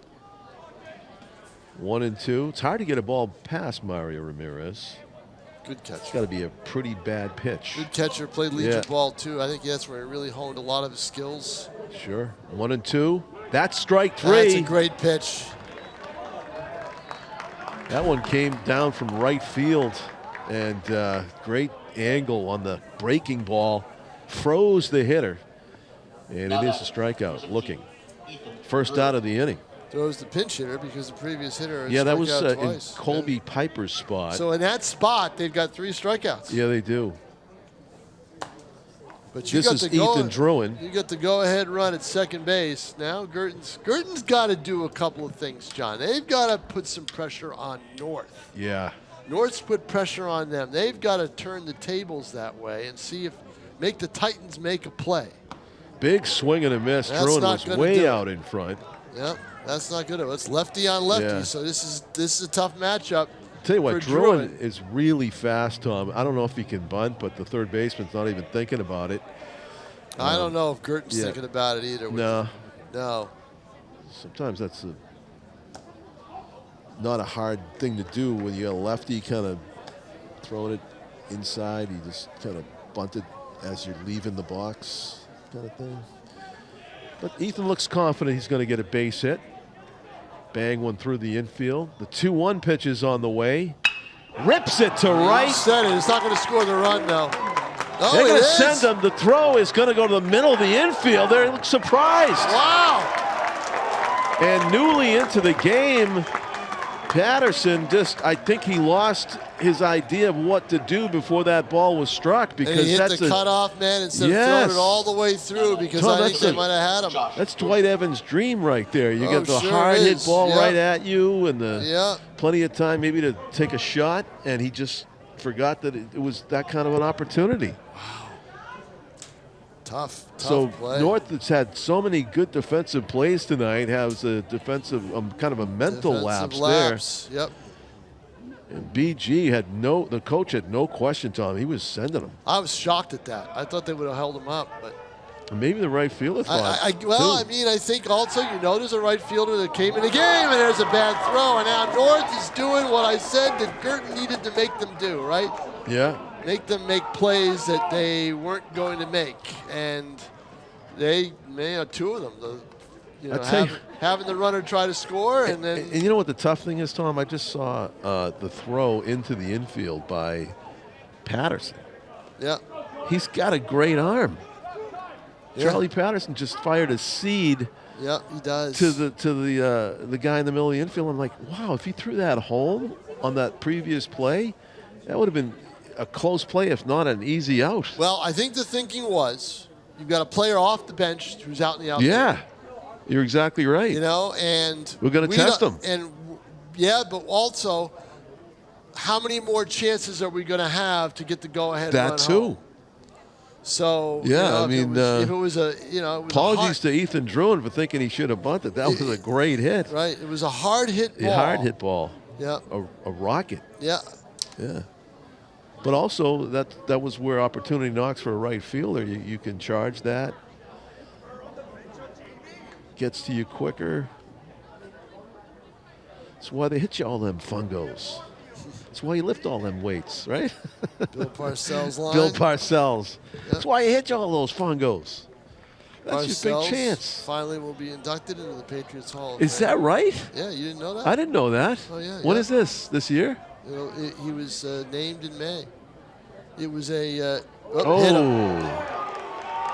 He was that's Bob Kraft. Yeah. And so the other Hall of Fame, they always have a player go in or elected. Actually, it was Parcells was up for election by the committee a few times and didn't was a finalist, named a finalist, and then the fans never voted him in. But this time, Kraft took matters into his own hand and said, okay, he's going to go in. Wow. But he won't be the sole. We're waiting to see who the next one is. There's three players that were up. Yeah. Edelman, that's a no-brainer. Vinatieri, and Logan Oh, Mankins. That's another no-brainer. Yeah, well, they're all no-brainers, but they're not. There might not be their time. In my mind, it should be Vinatieri. Yeah, the next one, Yep, should be the next one. That's definitely right. Those three are up for election, yeah. And you have to realize that back in that first Super Bowl run by the Patriots of the dynasty, there were a lot of fans that were around. That's right. They're around, but they're not really. They're older and they may not be paying attention. There goes the runner, and it's a foul. Can they get to it? No. It would have been an easy double play at second if somebody could have got. He had third base all to himself. Yeah, he did. So BG's done that a lot tonight, trying to steal third, and there's been a lot of fouls on players going off. So Josh Wilson wears one, the hit by pitch. He's on first. Ethan Druin, great speed on second, and Jordy Dulude with a key at bat here. His team is in the lead, but just by the one run. Top of the sixth inning. Fists one, fair, base hit right. They're going to send it. Here's Patterson throw. I think he's going to be, he makes it standing up. Druin yeah, he got a slow fast. jump. He got a slow jump. If you saw it, he kind of hesitated when he hit third. Yep. But those long strides, and it is a 4-2 Bishop Guertin lead on the RBI single by Jordy Dulude from the 9 spot. Clutch hit. You talked about it, John. You talked about it earlier, the BG offense and how that's been a constant for them all this young season in these 2 weeks. Yeah. And that's been the difference in this game. They've hit the ball to the outfield. North hasn't. Shows you how good Eric McGinnis was to silence them, really, for 4 innings. No easy task to go 7 against 3, right? I think he only pitched 3. I think he did. Oh, you're right. Yeah, Darren came in last inning, right? Yeah. Okay. Yep, you're right. 4 innings. So he was the pitcher of record after the 4 out of 7, and then now the lead's gone by the wayside. BG scored 5 against Bedford. That was their lowest total, and they're 1 run away from matching that here in the 6th inning. As Liam Ireland bats for the 4th time tonight. Get into a 4-6-3 double play, walked and fly to center. He's flying this to right. Long run for Patterson, gets there, and everybody's got to freeze. Oh, almost a pick. Almost at first. Yeah, got to get back. Yep. 2 outs now. Yep. Ryan Guerin working his way. Can the Cardinals add to this, or will North be able to come back down 2 runs? It's a good game. You want to stay with us. Not impossible. I don't think 4-2 is going to be the final score. You're right. I mean, there's been a lot of hit batsmen and walks. Well, it depends on who comes, takes the mound for the team in yellow and who takes the mound for the team in blue. The blue. Nice bender there from Guerin. Blues pitched well, but Guerin's got a little velocity jump, and it took him an inning to get used to it. And once they got used to it, they timed it well. Nick Weiner struck out, singled, flied out. Looks at the ball up and away. 1-1 is the count. Mario Ramirez hoping somebody will try to steal third with the lefty batter up there. He has a great look at it. But BG looks like they're waiting for that 2-out magic, and they miss again way outside. Lefty matchup here. I don't know. I always just seem to think that it's almost as tough for the pitcher as it is the hitter with a lefty-lefty matchup, because the hitter usually crowds the plate. The lefty hitter usually crowds the plate, and the lefty pitcher's always trying to throw to the outer part. Yeah, unless the pitcher is Randy Johnson and the batter is John Kruk. Yeah, right. God. And he just like backs out of the box and says, "Here, have the whole plate." But yeah, I see your point. There are a lot of very rich people in the upper levels of baseball that make a lot of money, lefty-lefty. Yep. I heard that was it Soto was leading the Mets against lefty pitchers. Somebody was really, some lefty batter was doing really well. But bases loaded here. Bishop Guertin a chance to blow this thing wide open. Ryan Guerin clinging to the hope that he can get the excellent hitter that's at the plate right now, Tyler Parks. Yeah, let's see. He's got the potential to clear the bases the way he swings. And he hits this one off the end of the bat. It's going to be up there. It's going to be caught. Yeah, Suchecki got there quickly because it was off the end of the bat. Yep. First pitch swing. So Parks 9 to the plate for the Cardinals. All the way around. And they make 3 runs out of it. And they take a 4-2 lead going into the bottom of the 6th. A lot of pitches thrown by Ryan Guerin in that 6th inning. 3-run score for BG, and they flip the script to a 2-run lead. Looks like Parks is back on the hill. Yep. So at least one more inning. In the back of their minds, I don't think the Cardinals think they'll play tomorrow night, so they can, maybe ride the hot hand and not worry about the time or the wear and tear on the arm, but we'll see. There's a pitcher working in the bullpen right now, the right-hander. And right now there was a change somewhere because Painter went to the umpire and told him. Tell him about the change. I don't see where. Yeah, but I don't see where the change is. That's the problem.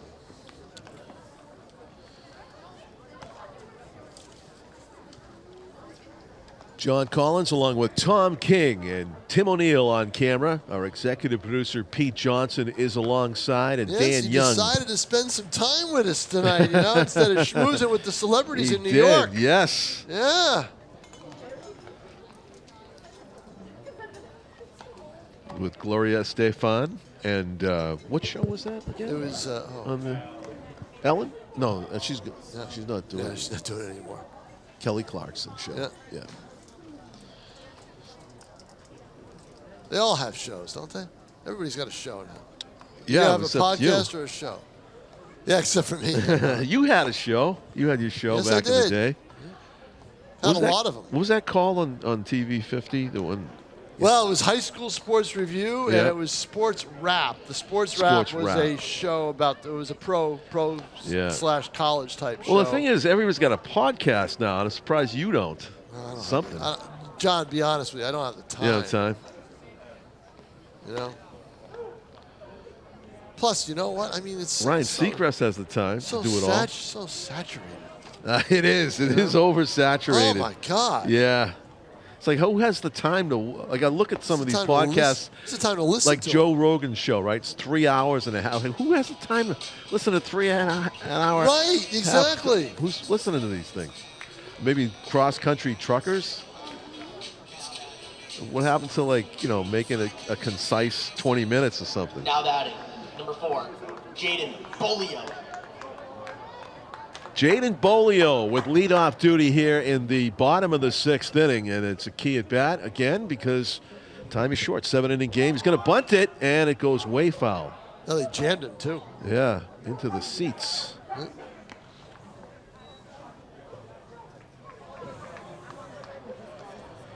Strike one. Ben Spots working to Jaden Bolio. Inside outs one, strike two. Couple of fouls. Bolio, the 9-hitter, to be followed by Suchecki and Ty Byrne. North needs base runners. And maybe mix in a ball hit to the outfield. The pitch. John, you know what I did this week? Yeah? Covered a softball game. Nashua South against Alvern. Yeah. South won at 22-2. Oops. Yeah. Alvern's kind of rebuilding, really rebuilding. Yeah. They had a tough time, but it was a beautiful day. And kind of figured softball, it's not going to go that long. It's not going to be dark when it ends. It never goes that far. So I walked to the game. Through the park, through Mines Falls. Yeah. Took me 10 minutes, 15 minutes. Should do it more often. Yeah, you should get some more walking time. You will not be walking home tonight. No, I will not. Although one day, it's getting crisp. One day we had a snowstorm when I was doing the ESPN New Hampshire show with Christian and King with Christian Arcand. I'll tell you this after this pitch. After the 2-2 pitch here to the lead batter, Bolio. Got him. Emergency hack, but foul tipped it into the mitt. Yep. Strike three. Ton of strikeouts tonight for BG pitchers. So it was a snowstorm, and I knew there wasn't going to be any place to park downtown. And I didn't really want to drive the car, and I really didn't want to call at that time. This is years ago, so you know you could either Uber it, but Uber wasn't really in vogue then. It was a cab. And so you know what? I walked to Main Street in a snowstorm. Took me about a half an hour. Wow. Yeah. You trudged. Yes. Rather than walked, right? Yeah.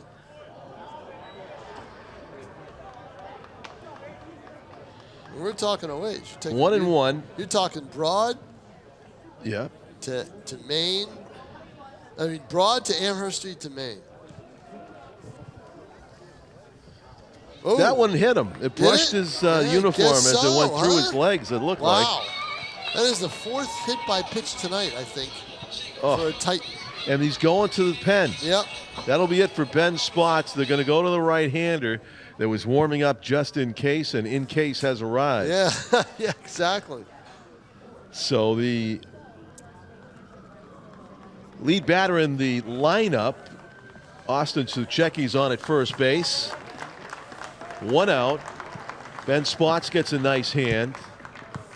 As when he came into the game, I believe BG was trailing, and now they've got the 2-run lead. And we'll get a look at our relief pitcher.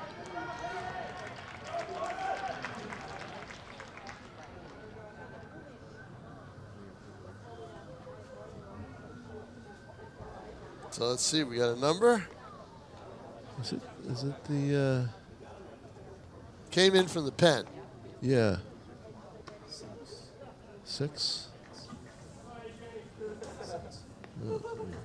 Don't be 6. I don't have a 6. I think it is a 6. Oh, there it is. Alan Holmes. Yep. Alan Holmes, senior pitcher, right-hander. This is AJ. Velo. It's AJ Holmes. AJ Holmes. They're bringing in AJ to close this out. Yep. Yeah.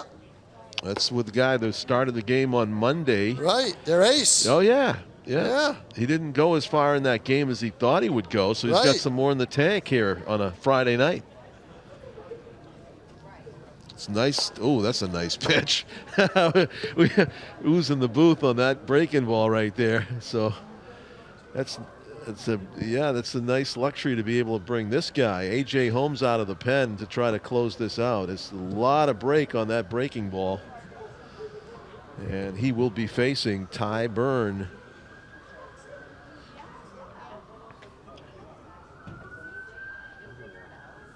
As we listen to Nashua's finest out there doing their work, keeping everybody safe. It is a Friday night, April 25 of 2025. You know how I know the date so well, Tom? It's my anniversary night. And so Tonight is? Yeah. Happy anniversary. Thank you. To my wife, Beth, and it was 1993, so we're 32 now. We first planned to go out to dinner tonight, and then I found out we had this game, so we moved it to tomorrow night. And then You're my lucky. wife, I know, right? And then my wife had a slip and fall, and she fractured her St. Joseph X-ray. She fractured the lateral aspect of the humeral head of her left shoulders. Basically, the shoulder cap has a big crack in it. Ouch. Yeah. So we postponed the dinner that was tomorrow night to another week. Yeah. And the slip and fall. You reminded me of it when you talked about trudging through the snowstorm in Nashua. I'm like, yeah, are we really getting to that age where we're going to worry about it? And then I saw this old clip of Chuck Norris when he was back in his 20s. He broke his shoulder doing judo, first class he ever took. So I said to my wife, yeah, Chuck Norris broke his shoulder when he was in his 20s, so don't think it's because you're old. Even though I'm thinking it's because you're old. Yeah, you go down. Yeah, it was tough, but that yeah, is. we got through it. Yeah, she's one arm now. She's got the sling. 1 ball and no strikes as AJ Holmes. So no dinner? Yeah, exactly. No, that is, my chef is on the injured list. That's for sure. She's a great cook too. Oh yeah, no, I know it. You told me. Yeah. So did T-bones last night. Takeout? It's probably going to be Star-Kissed tonight in the pouch. That's all right. I'm spoiled. The 1-1. Runner leads away. AJ Holmes. And that's what we saw from AJ Holmes on Monday night. No! Dead duck. Oh, he ran into an out. Down 2. Austin Suchecki with a brain cramp there. Oh, man. And a great throw from Duluth, but it dead duck. Austin Suchecki just... The second out of the inning. He had some indecision, and that's when you got to shut it down. Well, I saw him take the turn, and I thought he stopped, and I said, okay, he's not going to go. Then he restarted. That takes the pressure off big time off A.J. Holmes here. Yep, does. Playing with house money now. 2 outs and nobody on. And a worried batter in Ty Byrne. It's like, where did that come from? He looked like so sharp in the warm-ups. The other night, remember? Those balls were sailing all over the place the other night. There's another one up all and in. 4, yeah. And that's another reason why that pickoff was painful. Yep. Instead of having 2 runners on and 1 out and potential tie run at first, it's Mario Ramirez batting with 2 out, runner at first base. Ramirez has not hit the ball yet. Hit by a pitch and 2 strikeouts. Mario Ramirez.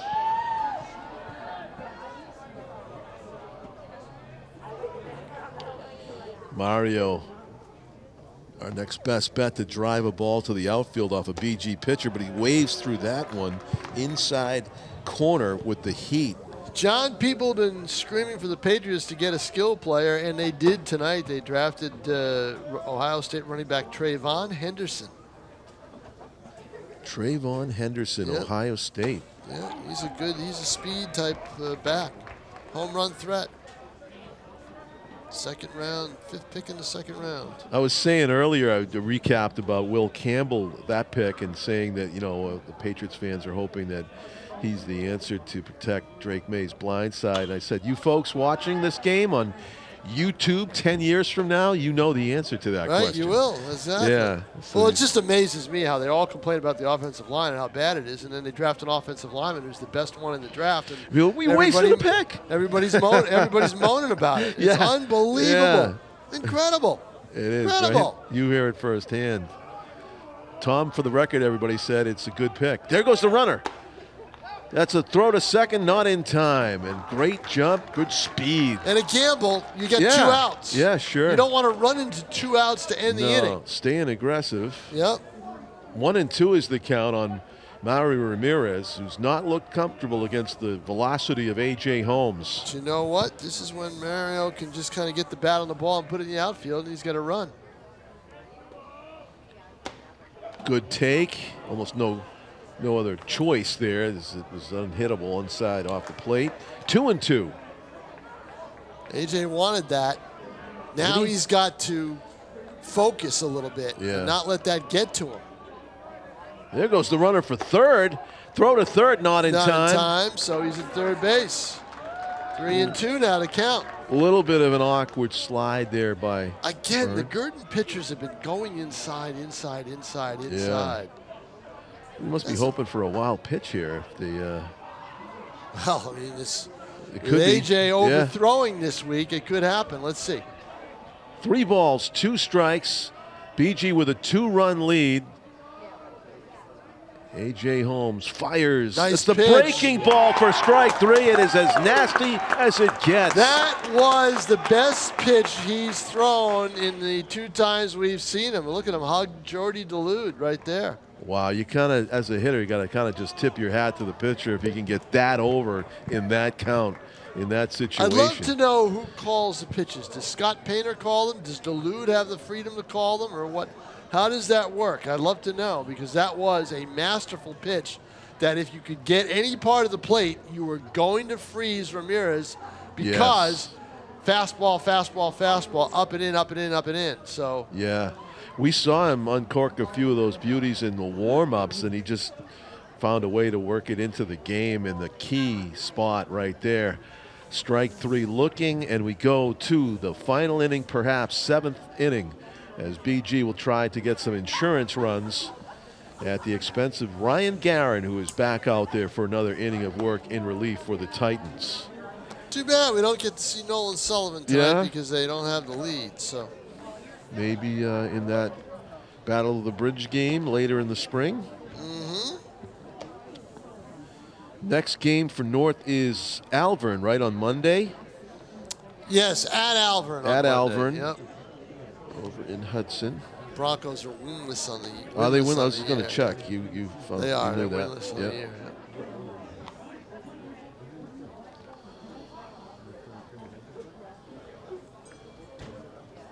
Following the hockey playoffs, Tom, are you?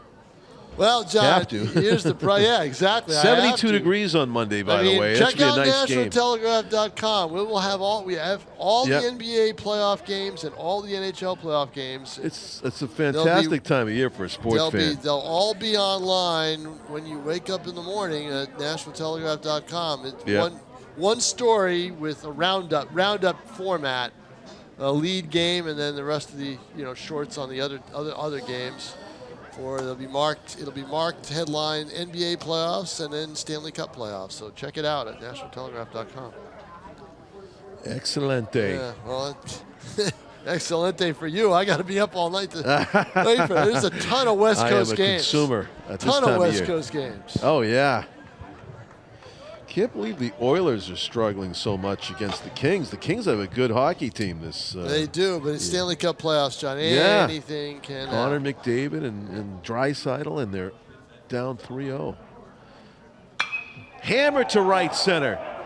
deep. That's up the gap. And it is an extra base That hit. is a gapper that they've been waiting for all game. And Gavin they got Santos one. is going for 3. He never broke stride. Well, he The did. throw is going to be high, and it's nice backup by Guerin. It It's is a fundamentals triple. by Guerin. Great play by Guerin to do that, to back it up.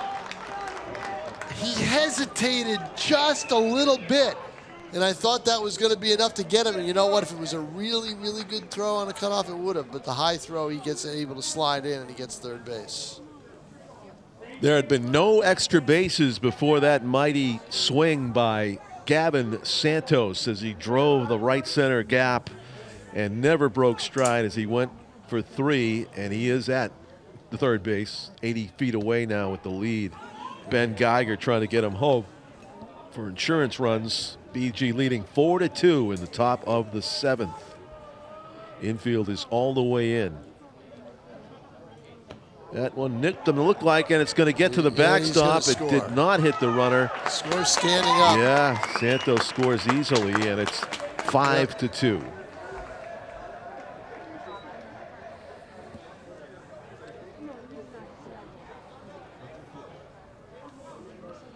It was a good move by Geiger to get out of the way of that. I think it was almost like a screenshot in hockey from Ramirez. He probably flinched because he thought it was going to hit the batter. Right, exactly.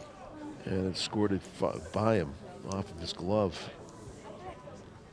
Hammer to right. Actually, no, it's going to drop. Yeah, it was a bloop Now off the end of the bat. Now they're timing him and they're hitting him. They're seeing him for the second time. So yeah, that's it. So a base runner aboard with nobody out. Ben Geiger dumps one into right, and here is. That is the 8th hit for Nashua. For Bishop Guertin. Colby Piper was pinch hit for his last time up. Let me see. Number 10 is Nathan Bowen, sophomore. The combination that you do not often see, outfield and catcher. Right side and through, base hit for Nathan Bowen. First and second, nobody out for BG. And they're all going the opposite way against Ryan Guerin. And right now, North has got to decide. They don't have anybody in the pen warming up. Nope. So they got to decide whether or not Guerin's going to be the sacrificial lamb, or whether he's going to. It's looking like that. Sure does, doesn't it?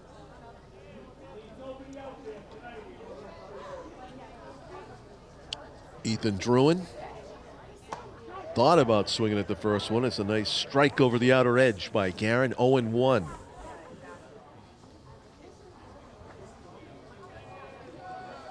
Ethan Druin, senior outfielder.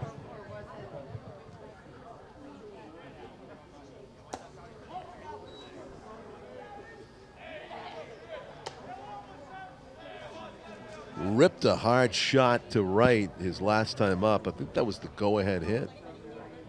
Or was it the game-tying hit? Forget now. Pitch is another rip right side and foul. He's getting some good hacks, timing up these pitches from the lefty Guerin. 1-2 is the count.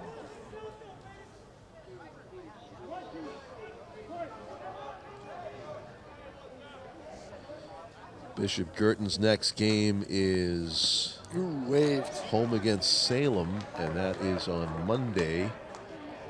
Struck him out. Yep. Good job by Guerin to get the first out of the inning against the lefty Druin. It was tough out in this one. And here is Josh Wilson, the third baseman, has been on a bunch of times.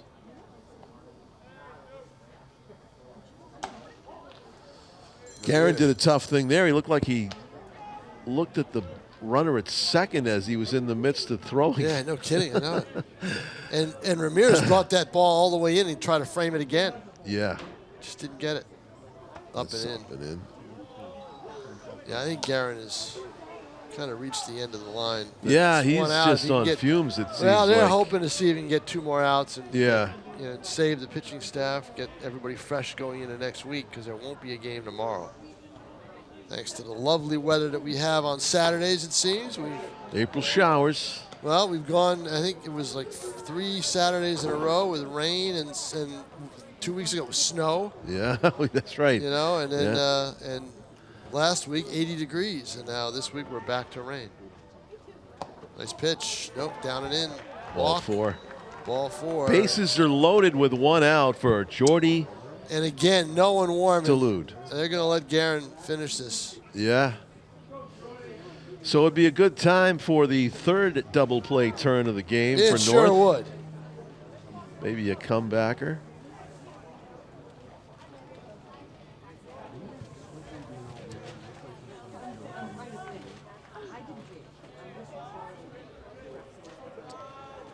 As a middle infielder, Tom, I get nervous when I see guys playing a little bit too far away from the bag. I think, here's Nolan Sullivan at second base. It was a late game replacement, and right. If there's a hard hit grounder to, he's got a good arm though. He could probably make up for it. Sullivan's a good baseball player. Yeah, line drive down the right field way. Plus, Duluth goes to the right side, so he's probably just playing him to. It's 5-2. It's not out of the question here. It's probably more likely that Duluth hits Sullivan the ground ball than he hits it to the left side. So. But we had the makings of a classic when it was 2-1, and we thought, okay, this is going to be a tight one and everything else. It still could be, but yeah. And Jaden Bolia was laying out for a ball in deep left and making a great catch to end the inning. They were up 2-1. Foul ball.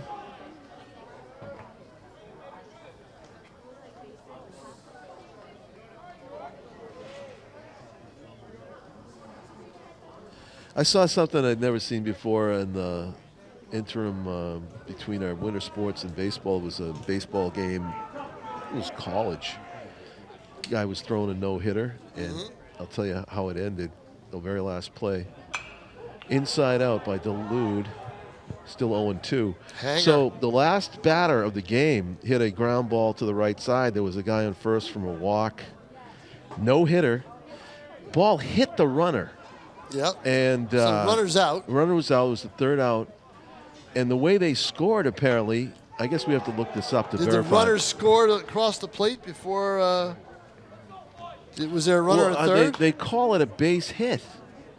And when the ball hits a runner, or was it the second out of the inning? It was the second out of the inning, and the guy took his place at first base. The guy that hit it. So it was the second to last out. They call that a base hit. Did you know that when it hits a runner? Well, it's not a fielder's choice. It's not a fielder's choice. No, and if the batter's safe and reaches first base, that's what happened. You got to call it a base hit. It was a base hit. Right, you have to call it a base hit, but the runner is out. Even though it's almost as if the runner is tagged out by somebody. Yeah, even though the fielder, the second baseman, was playing the pull, like he was right behind the runner that got hit. Slow hit ground ball to third. He's going to have to go to first, and it's in time. Nice play. Yeah, James Markley. Very nice play by Markley. So he had no play at the plate, Tom, because of the good base running. Yep.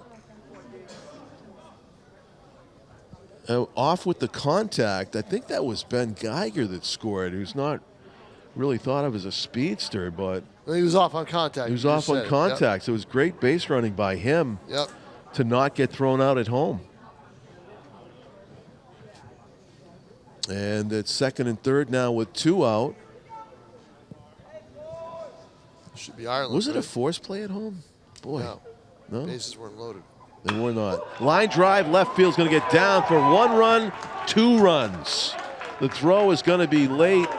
Runner takes second on the throw home, and BG has officially broken this game open here in the top of the 7th. 8-2 now with Ireland nailing it with a line drive.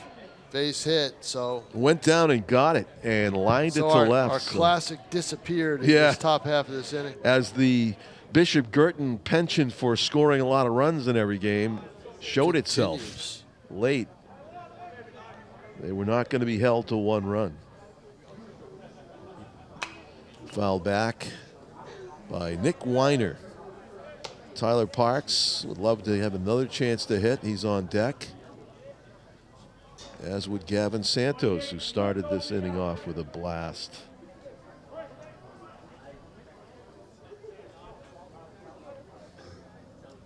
Pitch. Inside outs one down to the stands.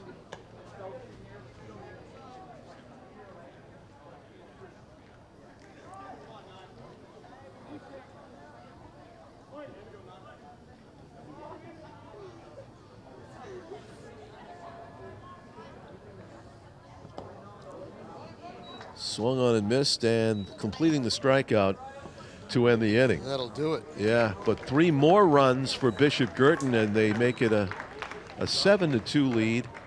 As we go to the bottom of the 7th, a big deficit for North. They'll have their final at bat.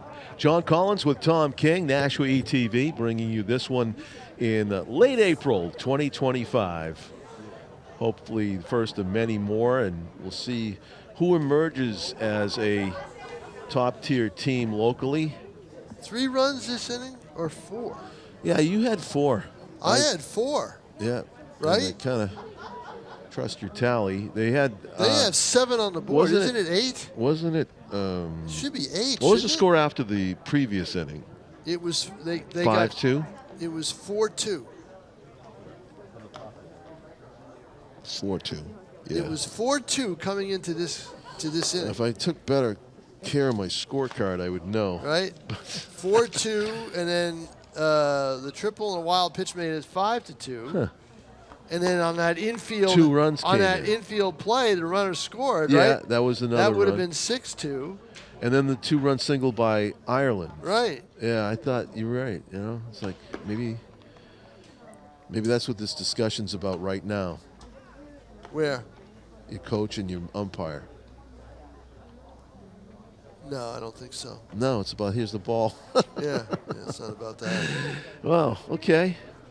I don't know if that wouldn't be something if that was a factor here in the end. Yeah, because it was 1-0.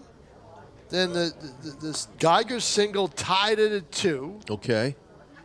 And then didn't Druin drive in a run with a base hit? We going back to the 6th inning. Go to the 6th inning. Yeah, all right. Geiger with a base hit. Druin with a base hit. Delude got a base hit, made it 4-2. Yeah. And in this inning, they've got the triple, the wild pitch makes it 5-2. Yeah, you're onto something there. Delude's ground ball makes it 6-2. And then didn't Ireland drive in 2 runs? Right, so it's 8-2. Tell the scoreboard operator, 8-2. 8-2? Yeah, 8-2. He's got it. Thank you. Got it? Yeah. All right.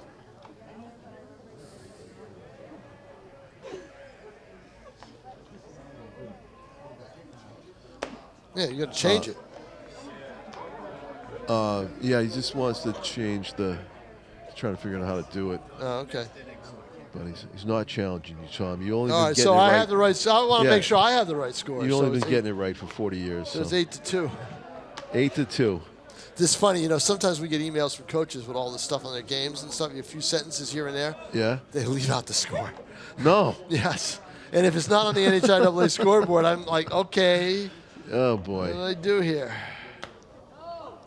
AJ trying to regain his composure here as we believe the count is 3-0. No reason for AJ to be behind 3-0 when he's got a 8-2 lead.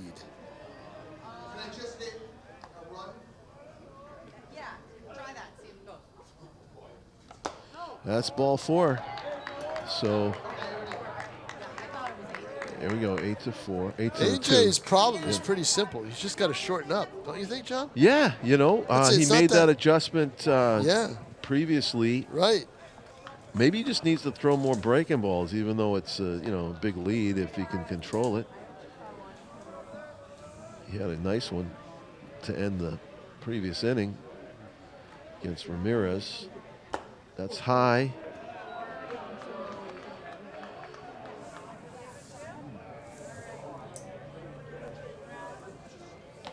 Maybe just take a little off. The 1-0. He's throwing harder and harder. Here comes the mound Yeah, visit. he's way off. Yep. They may be taking him out. Really? Yes, they are. They're going to pull him. Oh, no. Yep. Yeah, they are. No, they call him back. Called him back. I don't know what's going on. Well, Painter's going to talk to him.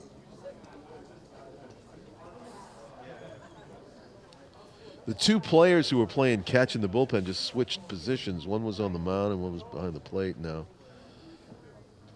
Somebody is warming up for Bishop Guertin in the bullpen after the mound visit.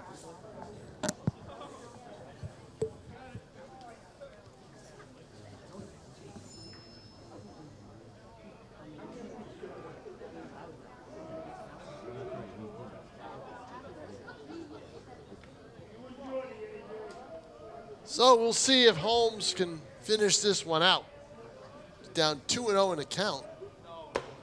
That's a strike. Barely. Might have been the very top of the zone. No, I was just That going to a say, strike. barely. Yeah. Yep. The 2-1 is on the way. That's badly up and away. 3-1.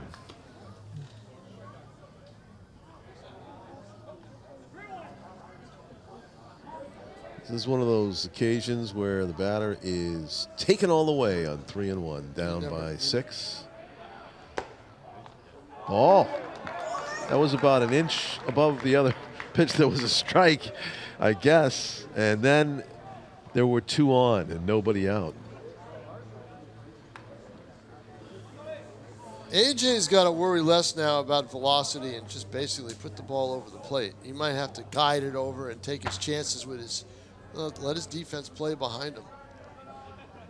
That's a good pitch. It. That's it, you know. He's got to shorten up. He cannot overthrow. Wide open. Meanwhile, I'm sure if he looks at video, he'll spot something or someone will spot something. How about our batter just swinging away at the first pitch? Swing away at the next 2. The next 2. Ryan Guertin needs to make contact But he here. swung at strikes. Yeah, he did. He's 0-2 though. AJ's taking some off it. Now he swings right through. That's it. 3-pitch strikeout there for good morning, good AJ. afternoon, and good night. So next up for North. Well, I wish the Riviera Dawson Bolton. men's lacrosse team good luck. They begin their postseason tomorrow at Joey Merrill Field. Undefeated in the GNAC. That's not easy to do. Good for them. So they've lost 1 non-conference game, but they're undefeated in the GNAC, and they are the top seed. Every game will be at home for them if they can go all the way through quarters, semis, finals. I look forward to doing a game there with you if we can. Yeah, if we get to the finals, I think we may. Nice. It'll be a week from Saturday. They'll play tomorrow at 1, rain or shine, and then they will play Tuesday, and I don't have a time for that yet. It's up and in. 1 out, 2 Friday, on. Friday, we've got another lacrosse game. We'll have Bishop Guertin against Bedford Girls at Stello Stadium. Yeah, that should be a 1 good o'clock game. I may walk to that, John Collins. You should. You know? Yeah. AJ Holmes fires. Ooh, Got it. generous Yeah, I call. thought so. I thought so. That's the same pitch that froze Ramirez. Same pitch. Dawson Bolton Now he's trying to gonna come protect in on with the 2-2. Fights one off. Stays 2-2.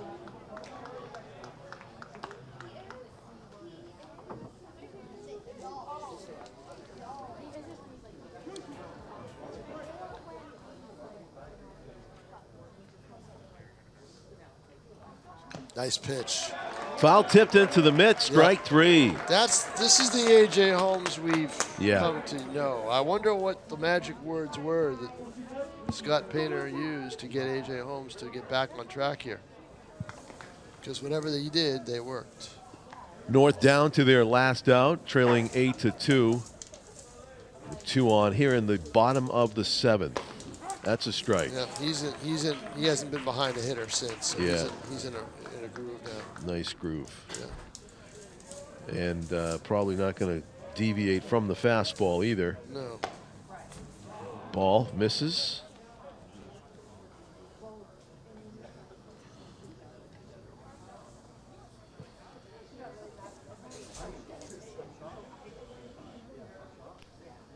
And the 1-1 pitch, backing away from that one quickly.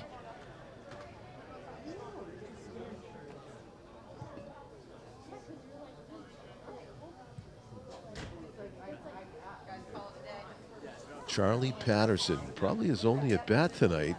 The right fielder on in Yes. relief of the injury. Hopefully that's not a lingering injury that Ryder had. Ryder Clancy had at first base.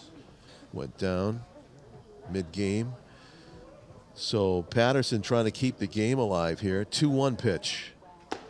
Ball 3. 3-1. Just as we said, it just got a group guy falls behind. Yeah. Cannot win, John. No. Cannot win. I think you might have won the battle between Monday and Friday, though, as far as game length, right? Close. Have we? Is it close? Yeah, it's going to be now. even closer. Oh, boy. It is 9:45. What am I talking about? What are you talking about? We're at the Jeez, same time. we're right there. Yep, exactly. And It's going to go longer, Tim said, because we got a mound visit. And Painter's seen enough. Oh, come. He's seen enough. You're right. Oh. He may be it may be pitch count. It may be pitch count. You don't know. Yeah. But he's seen enough one way or the Where's other. those South kids? Are they still here? No, they're long gone and hard They're watching to at home? find. You guys see what it was like? Exactly. I know. I felt like saying to him, I know. Oh, boy. It's an 8-2 game, but the bases are loaded. Not yet. Well, because they're breaking the action. There's going to be 3 base runners when we resume, I promise you. Because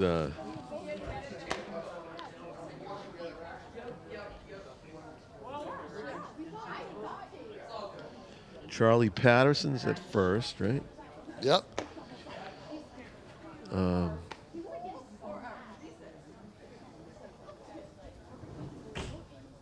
Who is this?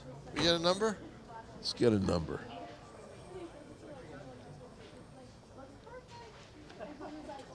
It's got good baseball here. 12.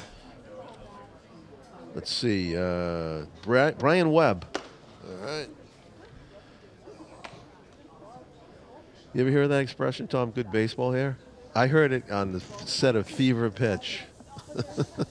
Geez, here we go. Talking about Here we hey, go 25 again. years. They can talk. Here we go again. Guy was told, hey, we need another extra as an umpire, so you got to go put on an umpire uniform. He's like, I can't put on an umpire uniform.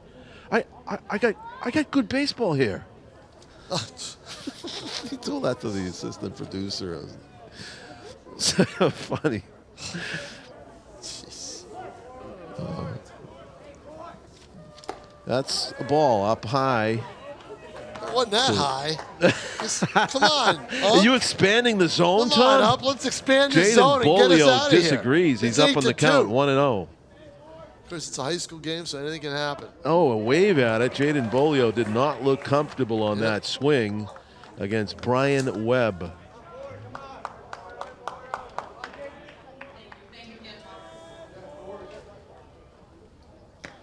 Oh. Side.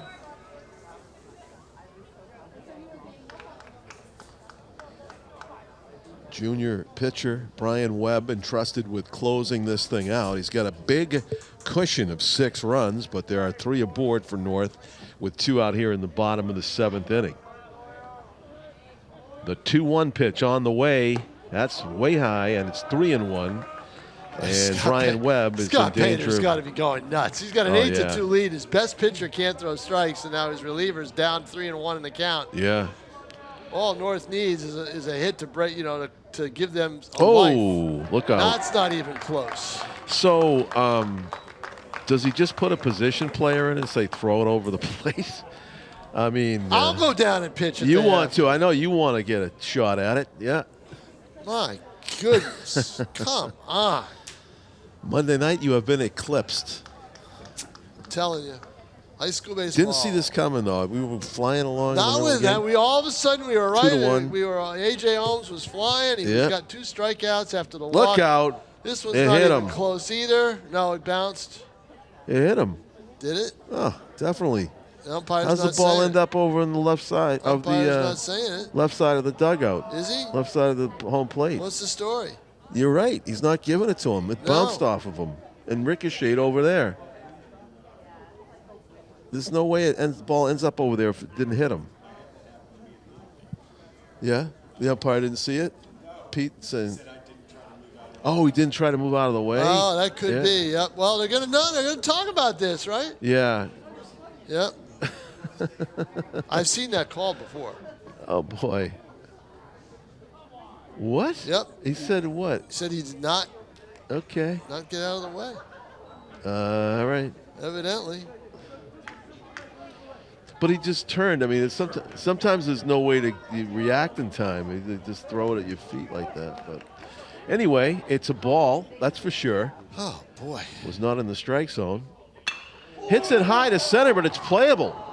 And over to make the play and end the ball game. That was barely playable right there. That was close. All right, we're out of here, John Collins. That's it. Out we'll number see 3. you Friday. Thank you, Tom King. 8-3 your final. Bishop Guertin defeats Nashua North to make it a Nashua sweep in this opening week for us here.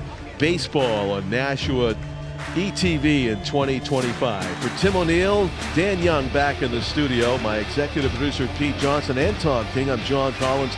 Thanking you for watching. Good night from Holman Stadium, everybody.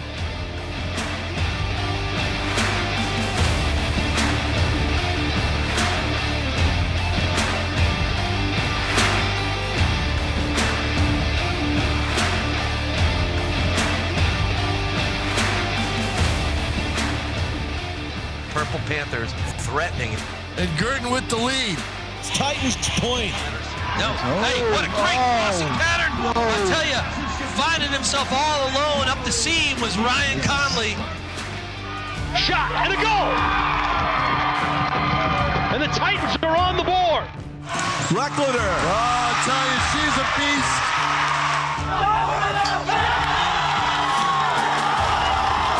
Up and running, and look at that.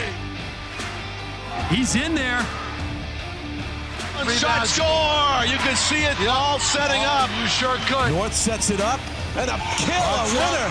And here comes the Donna, all lined up. It's nothing but goal there, right there. Oh, my goodness. You'll watch it back on Nashua ETV.